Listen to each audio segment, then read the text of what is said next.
Chapter 361, Healing the 10,000 Years. Corpse King, the miraculous power of the Trinity. The Huang Laohan of this universe was completely different from the Emperor he knew in his own world. In Axis's world, Huang Laohan had consumed many spirit tree fruits, and Axis had spent 10 years using chi energy to strengthen his body. His physical resilience became extraordinary. After ascending the Golden Throne, even 300 years later, he still appeared almost unchanged. But the Emperor of this world was not so lucky. He had never received Axis's reinforcement. He fought on the Golden Throne for 7 years, then descended to duel Horus. That duel was no mere spectacle. It was a true life-and-death battle. The Emperor killed Horus at a terrible cost and returned grievously wounded, barely alive, forced back onto the Golden Throne. That was his fate. 10,000 years later, he had become a corpse emperor, rotting flesh clinging to bone. Axis wanted to see what that emperor had become. If he could help, he would, whether with spirit tree fruit or the life energy he possessed. It might not be enough to lift him from the Golden Throne, but it could certainly improve his condition. Trajan lifted his head and stared. Axis, the being in front of him, was stronger than Trajan had imagined. If Axis really was the Emperor's son-in-law, why hadn't he come to help against Horus 10,000 years ago? Just now, Trajan had had no chance to fight back. He'd been killed instantly. The opponent's combat power was outrageously strong. He was a custodian, the captain general of the Adeptus Custodes, at the top of their order. Trajan had once faced a gene seed Primarch in a simulation and was no match for one, but he would not have been slain so instantly. This being was stronger than a gene seed Primarch. How much stronger, Trajan could not say. When he fought, it had been like fighting a mortal. If such a top-tier being had participated in the war 10,000 years ago, the battlefield would have been very different. The Emperor might never have been so gravely wounded and immured upon the Golden Throne. Do not trouble yourself with doubts, Captain General Trajan. His identity is special. You do not need to know it now. Just take him to the Golden Throne. Living Saint Celestine said from nearby. Trajan glanced at Celestine, then nodded. He waved his hand and had the Custodes clear a path. He personally led Axis, Guilliman, Kratos, Kasha, and the others into the Imperial Palace on Holy Terra. Although the exact nature of what was happening remained unclear, the Emperor communicating again after 10,000 years was reason enough to be solemn. Before entering the palace proper, Axis sent a divine sense message to Ahriman: eliminate the High Lords of Terra, along with their families and support networks. The Eldar Death God, in a gesture of gratitude, dispatched some Eldar warriors to assist Ahriman. The operation was to be carried out in absolute secrecy and masked as a daemon attack. The palace they entered was both familiar and alien, the Imperial Palace of Holy Terra, but 10,000 years on. Compared to its former grandeur, it was desolate and dilapidated. When they passed layer after layer of guards and finally stood before the Golden Throne, Kasha saw the figure seated there and could hardly believe it was her father. Kratos trembled as well. Was that his grandfather? Was that the Emperor? Father, how did you become like this? What happened? Why? Kasha's voice trembled as she stepped forward slowly, staring up at the vast, terrifying form on the throne. The Emperor's flesh had withered and wrapped around a skeletal frame. His face was a giant skull. He was enormous, well over 10 meters tall, a walking colossus of bone and dried flesh. The Emperor dueled Horus 10,000 years ago and was gravely wounded. He was carried back to the Golden Throne. The stasis field slowed time, almost stopped it, but his flesh still died. After 5 years of attempts, we could not save him. He became what you see now, Trajan said with a heavy sigh. The Custodes, the Emperor's most loyal guardians, had watched helplessly as the Lord of Mankind decayed. None of them had the means to change it. For Axis, however, the Emperor looked different than he did to others. The body was rotten and withered, but within it lay an unimaginable, terrifying power. If even a fraction of that power were to be released, it could destroy a planet. The Emperor's spirit, anchored to the Golden Throne, extended a divine presence that reached almost the entire galaxy. Axis reached out with his mind and tried to link to the Emperor. It was the first close-range communion he had with the Corpse Emperor. Voices flooded Axis's head, countless, screaming, mournful, like vengeful spirits. Damon's lackey. Dead monster, stay away from me.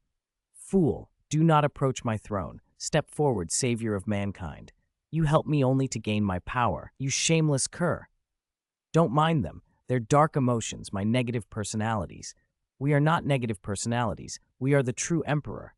Hypocrite, false benevolence. As when he had first reached the emperor from afar, those dark personalities still clamored. For ordinary minds, this would have been an ordeal, but Axis, already godlike, flung them off like flies. His body erupted in golden radiance that drove back the cold, corrosive consciousness. Powerful holy light washed over the emperor, dispelling the gloom that had clung to the golden throne. The dark voices vanished under Axis's light. Every custodian present looked nervous. They feared Axis might harm the Lord of Mankind. Then an unexpected thing happened. The skeletal colossus on the throne showed a flicker of relief, an expression of comfort. The custodes were astonished. The emperor had shown emotion. Do not worry, custodes. My father is helping the emperor. You must trust me. He would never harm grandfather. Kratos called out, stepping forward. He used his own holy light and the emperor's sacred psychic presence to calm the custodes. There was no other way. If any of the custodes tried to rush Axis, Axis could simply unleash his chi and they would be reduced to ash. The emperor's dark personality still hurled insults. Damn you, you wretched bastard! We curse you to a terrible end. Darkness will devour you. Axis ignored them and intensified his holy light until the throne hall was almost bathed in gold. This is a relief, the emperor's voice entered Axis's mind. These dark personalities have tormented me for a long time. With Axis's help, those malicious fragments that had plagued him for millennia were finally driven out. Some were the emperor's own black thoughts. Many were the malignant echoes born of sacrificed psychers and vengeful spirits, meant only to push him to madness. When the golden light cleared, the corpse emperor took on a faint golden hue. The custodes could see that his body had filled out slightly. The corrosion was less acute. All hail the emperor, the custodes intoned as they knelt in reverence, but their awe was directed at Axis. Great Lord Axis, forgive our earlier offense. Your power is astonishing, Trajan said. The healing is not finished. Thank me later, Axis replied. He moved to the golden throne. No custodian dared stand in his way. Emperor, I will now attempt to use my god of chi and life energy to repair your body. I cannot lift you from the golden throne, but I can ease your suffering and help you endure longer, Axis said, projecting his will into the husk upon the throne. Do what you can, Axis. If it makes me better in any way, do it, the emperor agreed. Axis pressed his palm to the emperor's chest and poured 3 powers into the decaying form at once, vast life energy, the god of chi, and his holy light. Each of these energies had healing properties. Together, they were formidable. The emperor's body glowed with vibrant green life energy, braided with crimson chi and golden holy light. The verdant life force, like the breath of the universe, blended with the crimson divine shaping of chi and the purifying golden light, and together they flowed into the colossal husk. The throne hall thrummed, air vibrated, a low, resonant hum filled the chamber. The custodes felt a warmth and an oppressive majesty descend at once, a power that was life itself mingled with divinity. They were rooted to the spot, unable to look away. Where the energies passed, miracles unfolded. Holy light purification, the emperor's decayed, withered flesh and the filthy shadows that had clung to him for 10,000 years, condensed pain, despair, and the weight of sacrificed spirits, sizzled and evaporated like snow before a blazing sun. The gray, deathly aura on his bones was driven away, revealing a pale, metallic sheen beneath. Life force nourishment, the boundless green life energy poured in like spring rain into parched tissue. Once dry muscle fibers began to swell and reorganize. While he was far from robust, the skeletal frame stopped looking like a walking corpse. Thin layers of living muscle began to cover the bones. The outline of the skeleton remained, but it was becoming a living form again. God of chi shaping, the crimson chi acted like an invisible sculptor's hand, guiding the repair at deeper cellular levels.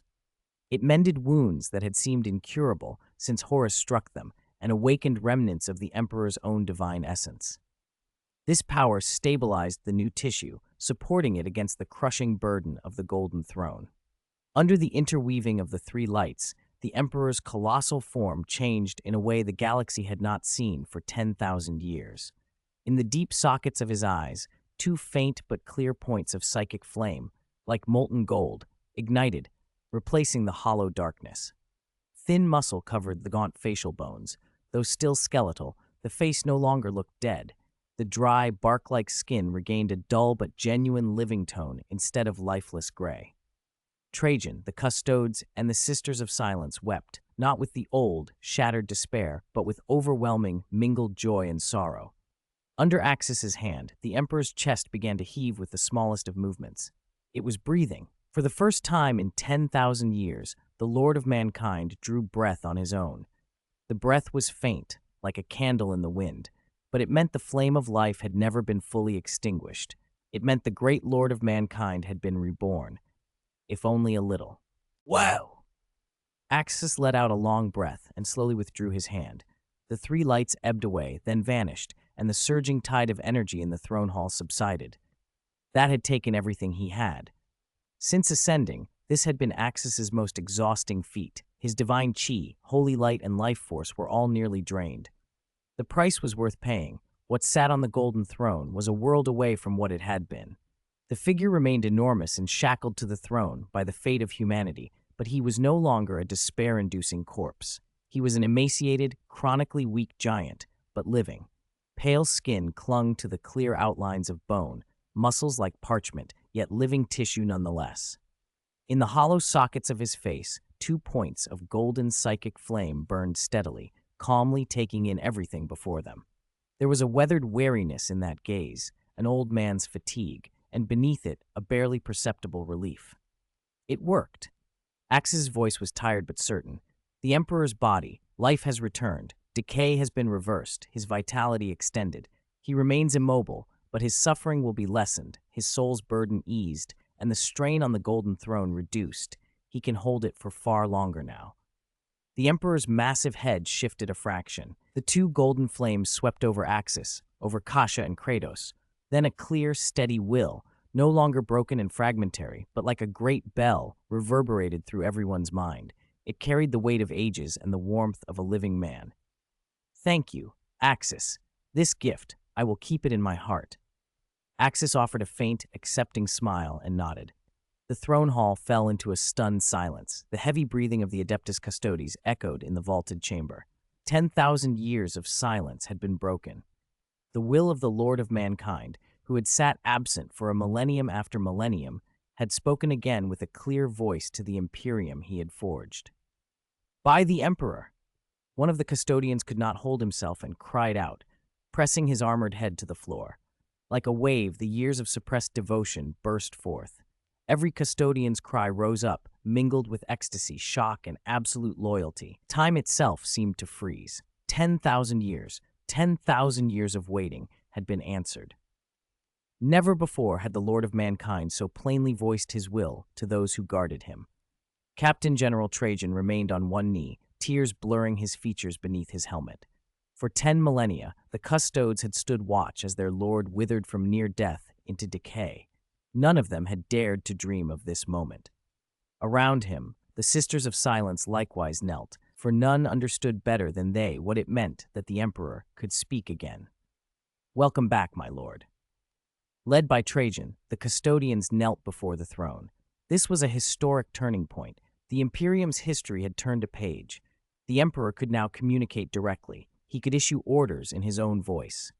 The God Emperor, after 10,000 years, had returned to his people. Rise, my most loyal warriors. You have done well for 10,000 years. The Emperor's hoarse voice addressed those below him. Trajan rose slowly, shaking, and struck the adamantium of his chest with a clenched fist, an honor the Custodes reserved for no one. Guilliman, watching, was equally moved. He understood the weight of this moment better than most. When he had come to Holy Terra, the war had been over. He had not had the chance to speak to his father.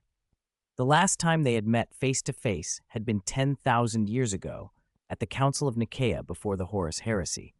From his vantage on the golden throne, the Emperor's gaze swept the assembly. His voice came again, gravely but clear. 10,000 years have passed. Humanity, my people, how fares the Imperium of Man?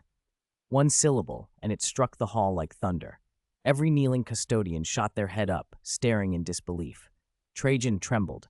The question left Axis briefly at a loss.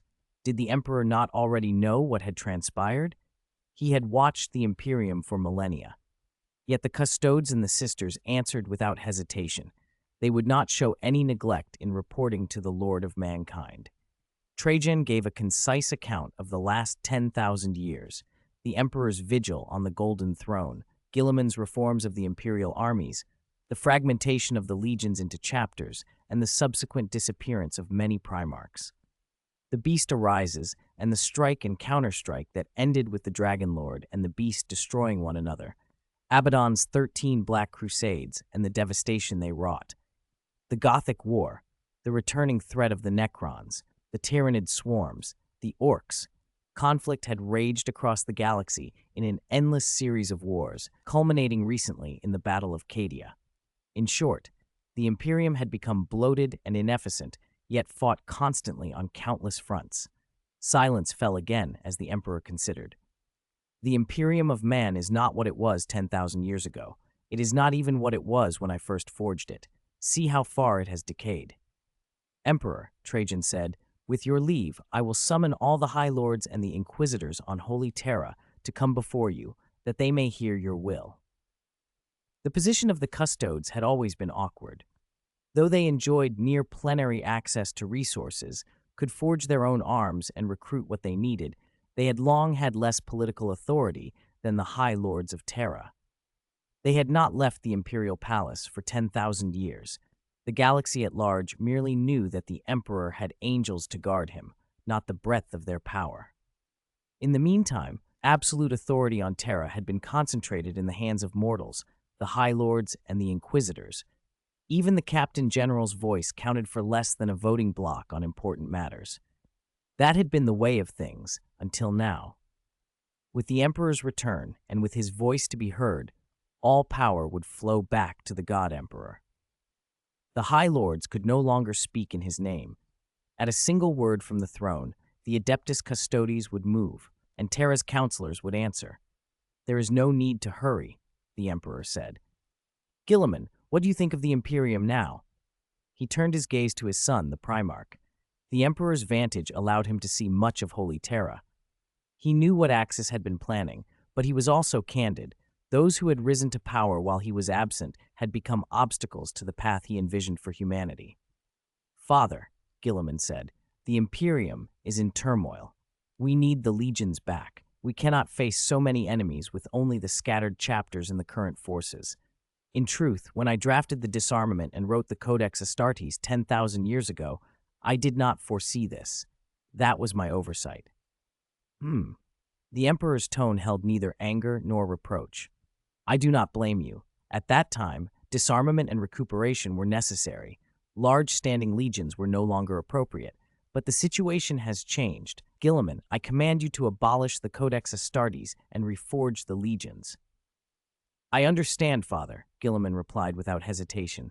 Your will be done. At the Emperor's word, resistance to restoring the legion system would evaporate. The Space Marine legions were to return.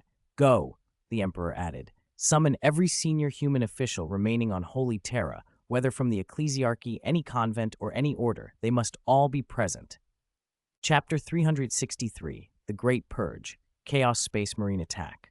The Emperor's words, laden with an irresistible will, echoed through the throne hall. Trajan, Captain General of the Adeptus Custodes, accepted the order at once. Your will be done, my lord.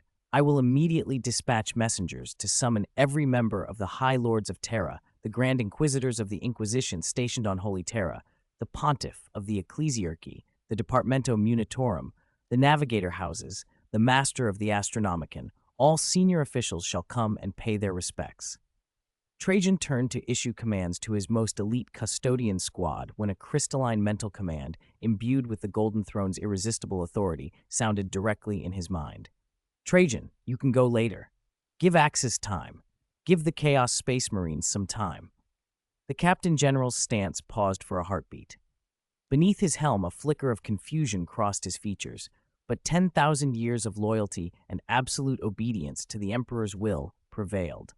He keyed into the custodian guard's encrypted psychic mesh and altered his urgent order to: all custodian guard, stand fast. Strengthen internal palace security, especially routes to the throne hall. Await further instruction. Some of the more perceptive custodians felt that something was wrong, but none dared question the captain general. They fell into place like golden statues, posted inside and outside the throne hall, the air heavy with the quiet before a storm. Only Axis's lips curved in a faint smile. Huang Laohan would support his actions. It seemed the emperor's patience with the high lords had at last run out. Beneath Holy Terra, hidden beneath marble and gold and the pomp of imperial power, a silent hunt had already begun. In the private chamber on the top floor of the High Lords of Terra Tower, several core High Lords had gathered. Their tension had nothing to do with the Emperor's awakening. They were entirely unaware of that. But with the strange energy fluctuations around the palace and the custodian guard's sudden, unusually tight security, it felt like something beyond their control was happening. They'd been told the demonic incursions had been eradicated, but none of them trusted the assurances. None had left their shelters. What is Trajan playing at now? He's sealed off the deep palace approaches and even restricted our routine report channels, grumbled the fat lord, overseeing internal resources, wiping sweat from his forehead. Humph, those golden custodians. The Inquisition's grim Grand Inquisitor cut in carefully. For 10,000 years they have watched over. He swallowed the rest. Guarding the Golden Throne, what else could they do? The High Lords believed themselves the true rulers of the Imperium. They commanded legions and chapters, but they could not command the custodians. Not even Vindicare-style rulers had that authority. Ordinary space marines no longer satisfied their appetites for power. At that moment, the High Lords were unprotected by the custodian guard. The Imperial fists had been deployed elsewhere.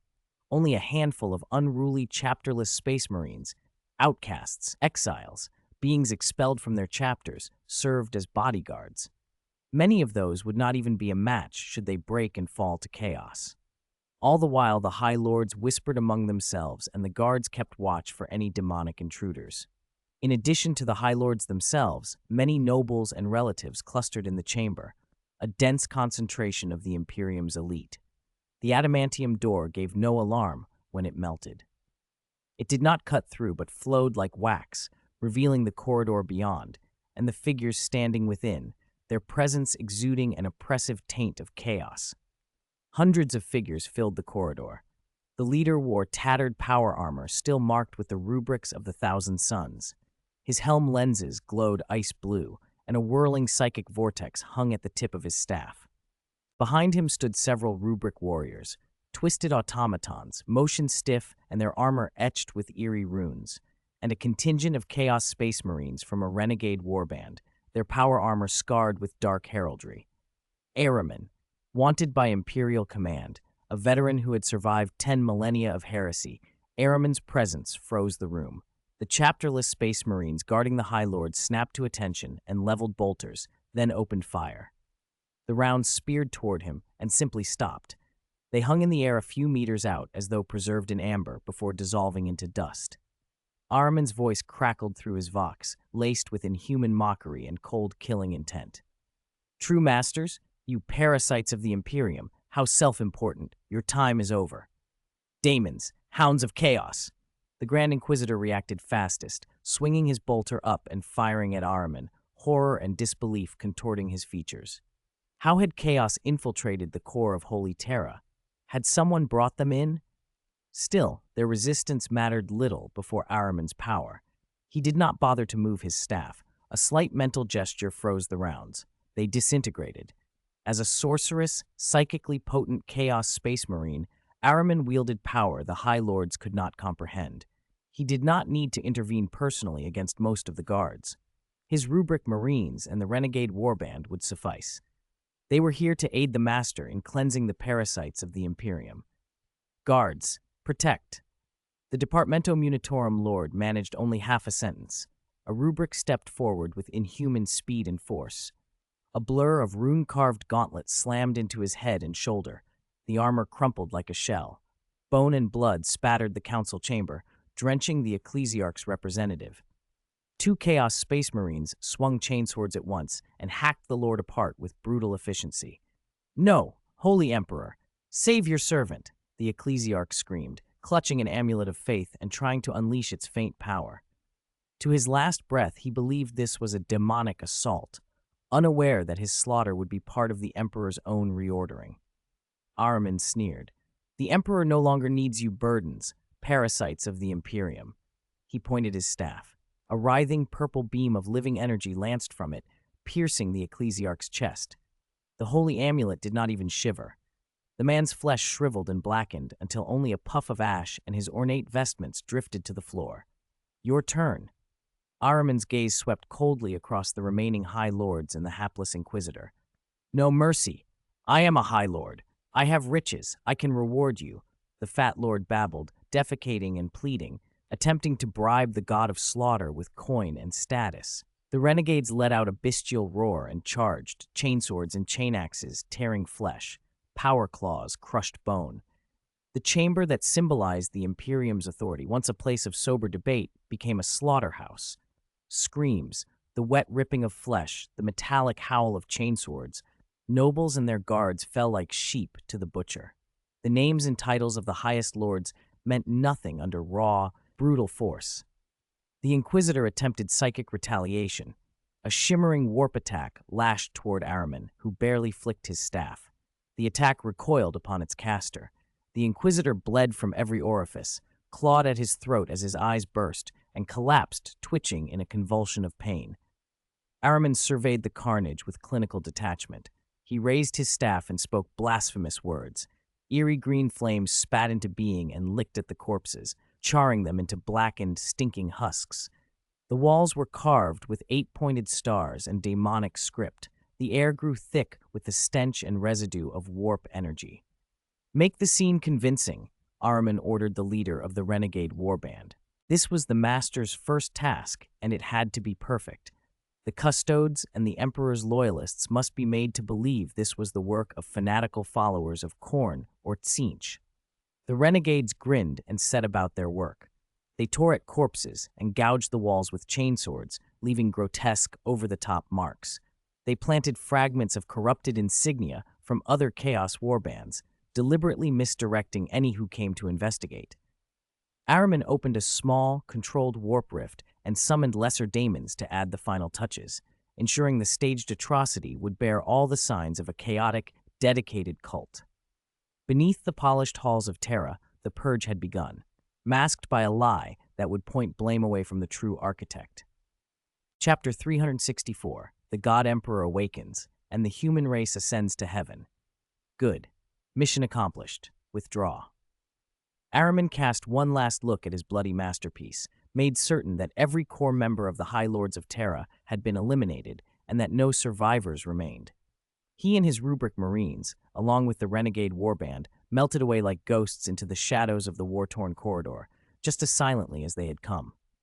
The hunt had been efficient, brutal, and calculated to sever any possibility that news of the Emperor's awakening would leak from these parasites. The Eldar, sent by their death god to assist, had been placed on perimeter duty. Once Ahriman and his men completed their work, they were to withdraw unhindered. This mission had been ordered by his master, and he did not want the Eldar meddling. Although he had betrayed the Emperor, Ahriman still agreed, coldly and pragmatically, with the Emperor's core philosophy: humanity first. All other races were vermin in the galaxy. Before leaving, Ahriman laid down a faint psychic barrier to buy time. Across the palace, the Emperor's mind stirred. "Trajan, dispatched your most elite Adeptus Custode squad to the core chambers of the High Lord's tower. There are signs of heretical energy surges," the Emperor projected. Trajan's heart lurched. Heretical energy, within the heart of Holy Terra? The Captain General of the Adeptus Custodes did not hesitate. At once, send the top squad directly to the top floor where the High Lords and nobles are gathered. Maximum alert. If you encounter anything anomalous, kill on sight. The Adeptus Custodes answered like lightning, streaking from the throne hall toward the tower's summit. When they broke through the faint psychic veils that had been laid as interference and burst into the upper secret chamber, what they found froze even those iron-willed warriors with a momentary shock of revulsion and rage. Charred, twisted, unrecognizable corpses littered the floor. Walls and ceiling were scored with blasphemous runes and frantic gashes. The stench of warped sulfur and blood made some of the custodes' breath shallow. The lingering odor and the coiling taint in the air told them one thing with total certainty. This had been the scene of an utterly brutal massacre, the handiwork of chaos daemons and their cultist allies. A place that had once been the Imperium's heart had been desecrated into a chaos altar. The captain forced his rage down. It was not only the deaths that angered him, but the timing. The desecration had occurred on the day of the Emperor's revival. For anything to intrude on Terra now, on this, the most sacred day, was an insolent affront. They swept the chamber. No survivors, no discernible high-value leads, only devastation. The captain reported immediately, voice clipped with barely contained fury. Captain General Trajan to Throne Hall. The core members of the High Lords of Terra dead. The scene is catastrophic. It's chaos, the work of powerful forces. We are too late. Silence, answered the report in the Throne Hall. Trajan's next transmission was the formal plea that had always accompanied failure. My lord, this is our failure, the shame of the Adeptus Custodes. Please punish us. Do not blame yourselves. Rise, the Emperor replied, voice carrying a calm authority that brooked no self-flagellation. Bring me the inquisitors who fought on the front lines, the ministers of the ecclesiarchy who tended the people on the battlefield, and any senior imperial officials who did not hide. The Emperor continued. His judgment was surgical. Men were men, some cowardly, some brave.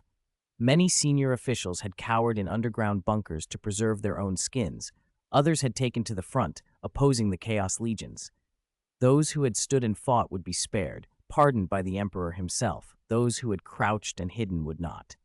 Ahriman's purge had not been indiscriminate. It was a purge of the unworthy. Among the onlookers, Kasha and Kratos exchanged shocked looks and Guilliman's brows furrowed, but all for show. They had known of the operation.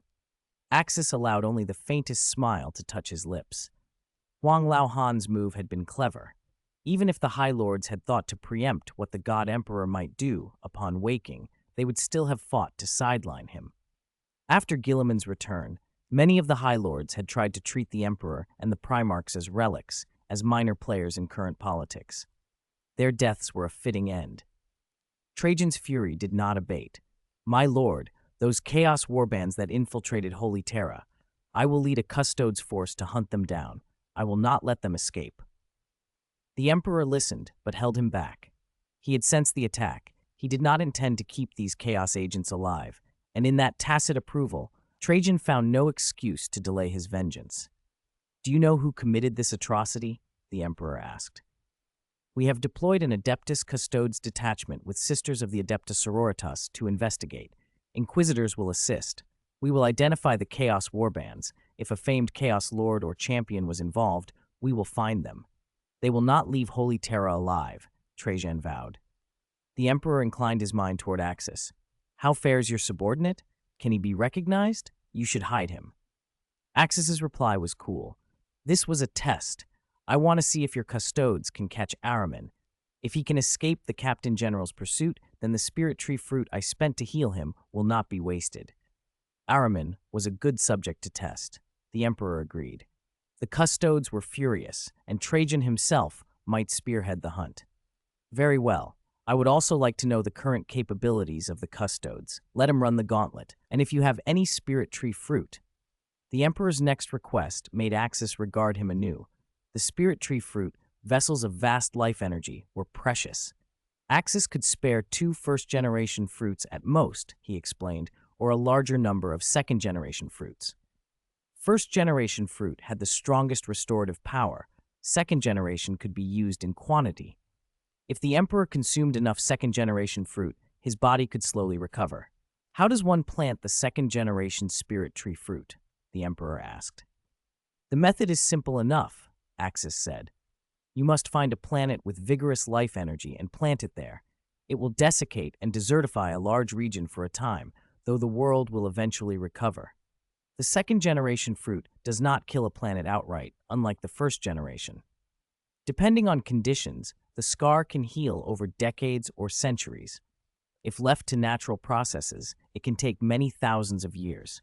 On a single world, you could plant over 100 second-generation saplings before the planet's life force is exhausted, provided you don't exceed safe limits.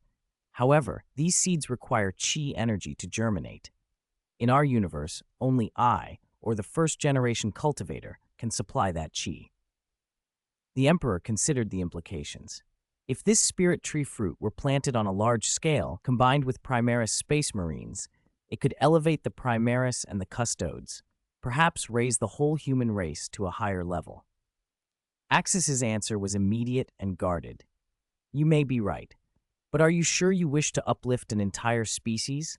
If the human race's vitality and psi potential explode, the number of psychers will spike. Lifespans would lengthen. You could see evolution towards something akin to the Eldar, an exponentially more powerful humanity. That would strengthen you, but it could also strengthen the Dark King. I will not willingly fund my enemy.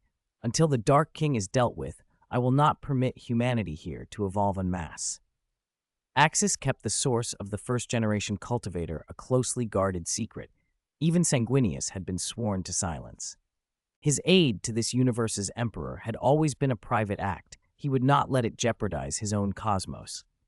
The emperor fell silent. Axis's caution was understandable. The fruit's power could not be used lightly. You are right. The planting conditions and the consequences of a full-scale ascension are risks the Imperium cannot currently bear, the emperor admitted. He was grateful for Axis's help, but acutely aware of the balance of power. Good. Before you can contend with the Dark King, do not let this human race ascend. If humanity strengthens and the Dark King devours it, he will become stronger too, Axis warned. The Emperor nodded. I am crafting an artifact to store my 10,000 years of memories. It will take a few years. Be patient. Axis acknowledged the plan. While their private conversation continued, the Adeptus Custodes and Inquisitors continued their work. The surviving ministers of the Ecclesiarchy, Inquisitors, Astropaths, and representatives of the Navigator houses were brought before the Golden Throne one by one to pay homage and witness the Emperor's revival. Humanity's excitement was palpable. The Emperor's awakening was an event beyond measure. The Inquisitors investigating the massacre reported back with grim results. After identifying heraldry and warp signatures, they confirmed that at least 3 Chaos Space Marine warbands had participated in the strike, and that demonic entities had been summoned to aid the assault. Great Emperor, the Chief Inquisitor reported, we have identified 3 Chaos warbands. They are the Bloody Warriors, the Death Plague, and the Knights of Pleasure, aligned with Khorne, Nurgle, and Slaanesh, respectively. The revelation hung heavy in the throne hall. Chaos had struck the heart of the Imperium on the very day of the Emperor's revival, drawn perhaps by some darker design. Trajan's response was a burning resolve. The throne's occupants watched and planned, even as Axis and the Emperor considered how best to marshal the weapons, metaphysical and political, that would define the future. Chapter 365, Two Kaiser, Different Experiences. The Inquisitor in charge of the investigation was brought before the Emperor and gave a detailed report to the Lord of Mankind himself, including specifics about 3 Chaos Space Marine warbands and the Chaos Champion who led them. Axis shook his head as he listened. It seemed the Inquisitors had turned up nothing decisive. They had not found Armin at all. Is this all you found? Anything else to add? The Emperor asked. There is one more thing, great Lord of Mankind, the Inquisitor replied. We found something unusual. It was almost too simple. The evidence points clearly to those 3 Chaos warbands, almost as if someone staged it to make us believe they were guilty. That is why this case troubles me. Despite the gravity of standing before the Emperor, the Inquisitor was composed. He had personally inspected the scene. The traces were undeniably Chaos Space Marine in origin, but the completeness of the evidence only raised more questions. It looked contrived, as if someone wanted the Imperium to destroy those warbands. Oh, what else did you discover? The Emperor asked. Great Lord, we cross-checked Imperial records. These 3 warbands were last seen about 10 years ago. The record is clear. They rarely operate together, which makes their apparent involvement here suspicious. Please allow me to continue a thorough investigation. Axis, standing nearby, gave a slight nod. This Inquisitor had some skill. someone who'd face chaos demons rather than cower in a bunker. Then investigate this incident, the Emperor said. What is your name? Great Lord, my name is Karis. I believe these warbands haven't gone far. I will find them. The Emperor nodded, noted the name, and dismissed him with a wave. The work that followed would be tedious. The Emperor began meeting with the Imperium's remaining senior officials. Among them, the most effusive were members of the Adepta Sororitas and the clergy of the imperial cult. The great God Emperor has returned to his people. Praise be to you, great God Emperor, they cried, bowing and offering fervent devotion. The Emperor watched them, feeling a complicated mixture of satisfaction and a deeper helplessness. He had observed the rise of the imperial cult over 10,000 years. Its blind zeal had helped make the Imperium strong, but in his heart he had always disliked such fanaticism. Nevertheless, religion was now a pillar of imperial stability. He gave them a few brief words and dismissed them. Next came the matter of governance. The High Lords of Terra had been eliminated. A power vacuum had to be filled. Great Lord of mankind, our immediate priority is to establish a governing structure, said Trajan, Captain General of the Adeptus Custodes. We need a body to manage the Imperium. The Emperor said, considering. Select a council, a group of inquisitors, representatives from the ecclesiarchy, and one representative from each Space Marine chapter. This Terra Council will manage the affairs of the Imperium. In the meantime, Lord Regent Guilliman will handle major and minor matters across the Imperium. Anything he cannot settle may be referred back to me. Having awakened, the Emperor could make major decisions personally, while delegating day-to-day governance to Guilliman. He still couldn't speak at length each day. He had already said enough and needed rest. Trajan understood and led the others away. Before he left, Axis handed the Emperor some spirit tree fruit.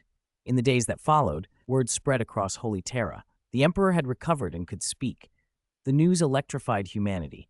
Guilliman's return had already inspired hope. Now the Emperor's awakening confirmed it. In a vast Imperium, the absence of a few High Lords mattered little compared to the return of the Lord of Mankind.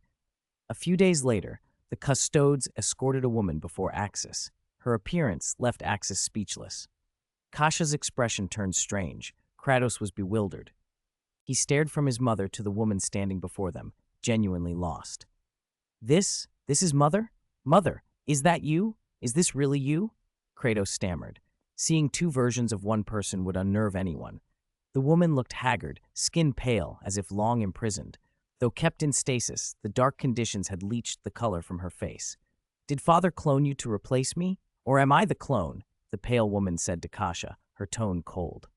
She looked the same, but her demeanor was entirely different. Didn't the Emperor tell you about the situation when he sent you? Axis asked, sighing. He had not expected Huang Laohan to send this world's Kasha here. Sleeping for over 10,000 years will do that. I woke up, saw that mummified fellow, and was sent here. I don't know anything about the current situation, the pale Kasha said. Who are you? And that person who called me Mother, what do you mean? I don't remember being married. Kratos had no choice but to explain. This is complicated. I am your son, but from another world. My mother, also named Kasha, is the Imperial Grand Princess. She married my father and then gave birth to me. What nonsense is this? Another world's me. What does that even mean? The woman snapped. The Kasha who had been free took a breath and stepped closer. In another world, things started the same way, but our paths diverged. I met Axis, I was released, I married, and we had a son. You, on the other hand, were kept in darkness for 10,000 years. As she spoke, she used her formidable psychic power to transfer part of her memories into the other's mind. Being freed from prison, taking the Emperor's mission, meeting Axis, falling in love, building a life together. Scenes poured into the imprisoned Kasha's memory like a film. It was a cruel reveal. If Axis hadn't appeared, the other Kasha might have remained imprisoned a long time, or she might have been released only when the Emperor was already bound to the Golden Throne and powerless. How could this be? The pale Kasha cried as the memory settled. Rage and despair swept over her face. Why was your life different? Why was I locked away for 10,000 years while you were free in less than 100? You had a husband, a family. I had darkness and loneliness. The reason you're free now is because of me, Axis said quietly. In a way, your experience is the same as my wife's, only 10,000 years later. You were in stasis and couldn't perceive the outside. Besides, you're an immortal. Time is irrelevant to you. You can begin again. Axis suspected Huang Laohan had motives in bringing this Kasha here. He wondered if there was more to the move than met the eye. But he would not say more now. Otherworld Mother, don't be sad, Kratos said, stepping forward. If you're feeling really down, you can talk to me. Chapter 366. Kaisa got mad and told my man to pull you down from the golden throne and beat you to death. Kasha from another world looked Kratos over with curious eyes. She felt a little flustered. The man before her was 3 heads taller than she was, radiating a warm, handsome aura. He felt both familiar and strangely foreign. The familiarity came from a blood tie, the outline of his face echoing her own. The unfamiliarity came from the simple fact that she had never given birth to him. This child belonged to her counterpart in another world. How did you get to our world? And how did that cold-blooded, ruthless tyrant release me? 40K Kasha asked with a sigh. To distinguish them, the Kasha from the main universe is called Kasha. The one from this universe is 40K Kasha. Tyrant is not a bad word for him, Axis said with a faint smile. When Kasha first met him, she had called the Emperor a tyrant too. Kratos thought back. If not for Horus's fall to chaos during the Great Heresy, men like Chagatai Khan might have joined Horus in that rebellion. He sighed inwardly. He didn't want to admit it, but the Emperor of this world was indeed a tyrant, the greatest one he had ever known. His own world's Emperor was at least more receptive to advice, his father's, his mother's, even his own. Compared to this dark Imperium, his home Imperium was in far better shape. Primarch betrayals had been far fewer. Perturabo and Magnus had not turned traitor there. No wonder the other me fell for you. Our values line up, 40K Kasha said, glancing at Axis. But he is your father, the other me. Now that he's released me, what's he planning? She looked around, then waved at Kratos and closed the distance to embrace him. Even if he wasn't technically her son, the gesture came naturally. What else could he want? Can't you see his motive? He wants a grandson. Otherwise, why release me? 40K Kasha said bluntly. There was no question in her mind that the Emperor was a calculating man who acted only when it served him. Releasing her had to have a purpose. Kratos stared speechless. Had his performance in battle been too impressive? Had slaughtering the demons at once so awed the Emperor of this world that he saw the possibility of breeding something even greater? Don't be surprised. That's just Huang Laohan's style. When your mother and I met, he tried the same thing, Axis said. He shrugged, as if the Emperor's behavior were predictable. With Axis's blunt personality, there was rarely romance unless someone pursued it. If Kasha hadn't chased Axis down, he'd likely still be unmarried. That's exactly how father is, Kasha said with a tired laugh. Back when I was released the first time, it was to follow Axis, and because of my psychic gift, I could speak with father directly. She scowled at the memory. In this world, she had found herself used and betrayed, a bitter pill to swallow given that she had reformed since the mistakes of her past. And your mother? 40K Kasha asked. In our world, our mother was murdered by a Chaos Space Marine named Erebus, she added softly. In ours, she wasn't killed. She was imprisoned by father, Kasha said. She's locked in a dungeon on Holy Terra, just as you were. Had Erda's identity not been exposed, and had she not been imprisoned, she might have met the same fate here as in 40K Kasha's world. In Kasha's reality, Erebus hadn't died during the heresy. Axis later ordered Khorne to hunt him down. It took decades to catch the traitor on a distant planet. For Axis, Erebus was such a minor player that he wouldn't even intervene personally. He simply sent Khorne. So what are you going to do with me now? 40K Kasha asked Axis. You released me because of this man, because father wants his bloodline combined with yours. The union of your blood and father's produced Kratos, and Kratos' power is far beyond a normal Primarch's. Father craves that kind of force. Kasha's face darkened at the thought. To have Axis and her alternate self bear a son, the idea felt almost like cuckoldry, a mockery of her own place. The other me doesn't need to worry. We're the same person, after all. Keep what's ours in the family, 40K Kasha said with a teasing smile. Just lend me your man for a few days so I can finish my mission, otherwise they'll lock me back up. Absolutely not, Kasha snapped. Not while I'm around. She stood up straighter, anger flashing. Axis, let's go speak to the Emperor ourselves.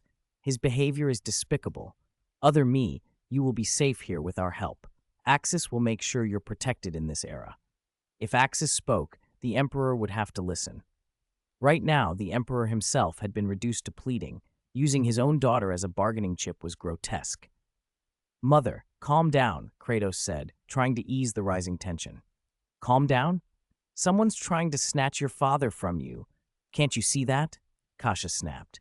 He had seen it from the moment his grandfather married a living saint. How could he not? So what now? Send me back where I'll be locked up again? 40K, Kasha said. You can stay with us for the moment. With Axis backing you, you won't be imprisoned again, I promise, Kasha said. If the Emperor dared lock her alternate daughter away again, she confessed she might well break every filial tie and let Axis spark another great heresy, dragging that dried-out corpse off the golden throne and giving it a proper beating. At that instant, the Emperor's voice echoed through their minds. Huang Laohan's presence, his psychic will, had descended into the chamber. Celestine, the living saint, immediately dropped to one knee and offered her utmost reverence to the god emperor she served. Axis and Kasha, however, were harder to sway. The release of the other Kasha and the subsequent demand had left them furious. What do you mean by this? I am the emperor's daughter, but I am his daughter from another world. I am not here for you to bargain with, Kasha said, fury plain in her voice. We have been loyal and righteous to the Imperium, and yet you try to seize my man? The Emperor replied calmly, explaining why Kratos mattered so much. Kratos' power is important. The reason he can maximize psychic power and transform the way he does comes from Axis' bloodline.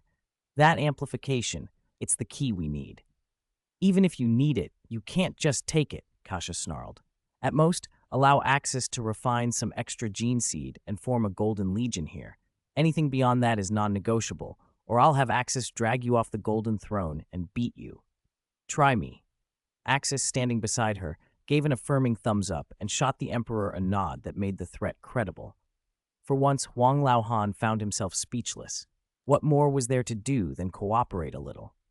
40K Kasha watched the Emperor's discomfort with a malicious little smile. Seeing her scoundrel of a father deflated was strangely satisfying. We don't need that kind of relationship, the Emperor said slowly. We only need some of your genetic material. We can create a child by in vitro means. The goal is the same, the blood of Axis and mine combined. He was not wrong that this child's power was terrifying. Kratos' strength was already not far from what the Emperor had wielded 10,000 years ago when he walked among mortals. Kratos had not even touched his full potential. Heinrich could sense there was more power sealed inside the boy. That power was crucial, not just for the Emperor, but for humanity and the Imperium. Chapter 367, Emperor of Steel, Return of the Legiones Astartes. Why couldn't his daughter understand? Axis had expected Kasha, his daughter from another world, to be upset, perhaps, but for the greater good of mankind, she should have agreed with him. She should have seen his logic. Please, grandfather, this is outrageous, Kasha pleaded. We can help you. We can help solve the Imperium's problems and find gene seed Primarchs, but have you considered my father's and mother's feelings? Kratos bristled. After all these years with his grandfather, he had never expected him to be like this. You may not understand, the Emperor said. In this era, the gene seed Primarchs are obsolete. Humanity needs stronger guardians. Kratos, you know how powerful you are. Ordinary gene seed Primarchs cannot stand against you. Even several together are no match. You are an upgraded Primarch line, a naturally born human. Now you can help mankind, help the Imperium. But do you see the future? How many enemies does humanity face in this dark galaxy? Your father, the great devourer of the Tyrannid, will have the final say. His strength exceeds mine. If he leads the main fleet into the galaxy, mankind will have no hope. Their arrival is near. Theoretically, I need at least 20 children like you. They will all be my bloodline, the gene seed Primarchs of a new era. He spoke of an evolution of Primarchs, a new generation, more perfect than the first, who would lead the Imperium into a renewed great crusade and truly save humanity. This was a monumental undertaking, he argued, one that could not be restrained by family ties or ethics. Besides, Axis and his daughter from another world were effectively husband and wife now. This, the Emperor insisted, would not bring divine wrath or scandal. Why would they refuse? Stop talking nonsense. Huang Laohan, are you asking for a beating? Axis snapped. What on Terra was going through the Emperor's head? 20. As if Axis were a stud bore. The idea infuriated him. You two don't understand? The Emperor asked, helpless.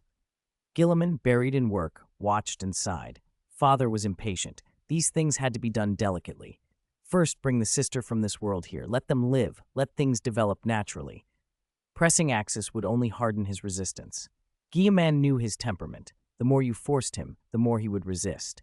Still, he kept much unsaid. Kratos was powerful, but was creating 20 beings like him necessarily wise? They could reproduce, too, in both sexes. Unlike gene seed Primarchs, they might multiply and evolve beyond humanity. That had benefits and risks. The Emperor had accounted for this and chosen his path. I understand, Axis, and my daughter from another world, I apologize. The Emperor's mental voice softened. This time I overstepped. My divinity took over. After 10,000 years on the Golden Throne, I have lost much of my human feeling. To me, the species matters more than any single life. I was wrong in how I approached you. You've sat on the Golden Throne 10,000 years, Axis replied. The will of God has permeated you. You think like a god now, like humanity itself. But gods who think only as gods lose something essential. In the Dragon Ball world, even the gods kept personalities. Absolute divinity leaves no feelings. Try to regain your humanity, Neos. When your humanity outweighs your divinity again, your strength will grow further. Kasha of the 40K era spoke bluntly. So what will you do with me now? Will you lock me back in your dungeon? You will not be imprisoned by me, the Emperor said, but you must atone. Kasha stood, then kneeled before the Golden Throne. I admit my mistake, Father. I should not have sabotaged your plan. I should not have listened to Mother's instigation and destroyed your laboratory, scattering the 20 gene seed Primarchs across the universe. I was wrong. It is good that you know, the Emperor replied. You have been punished for 10,000 years and have atoned. You are free. Perhaps other methods were better. Some things could not be solved by force. Time might do what coercion could not. And my status? Kasha asked. Am I insignificant, a prisoner released by the custodes, or, like my counterpart in another world, an imperial princess? You will be free, the Emperor said. I can grant you a position, Imperial Inquisitor. But Imperial Princess is not a title for you. Your counterpart earned hers by completing a special mission. Axis had explained the other universe, why that Kasha had been made Imperial Princess. She had brought Axis to the Emperor. The 40K Kasha accepted the offer. Imperial Inquisitor is not bad, she murmured. All right then, the Emperor said.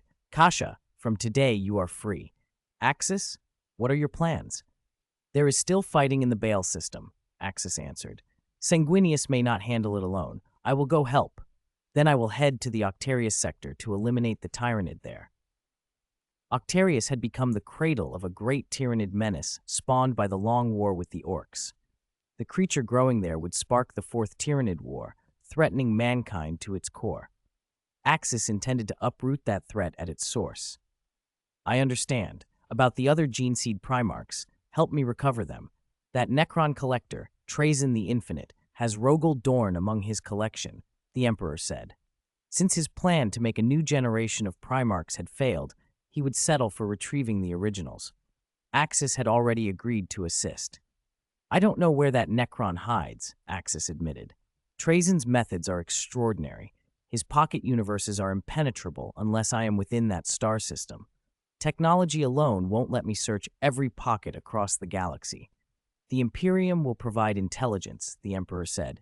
Be patient. And Kratos? The Emperor turned his gaze.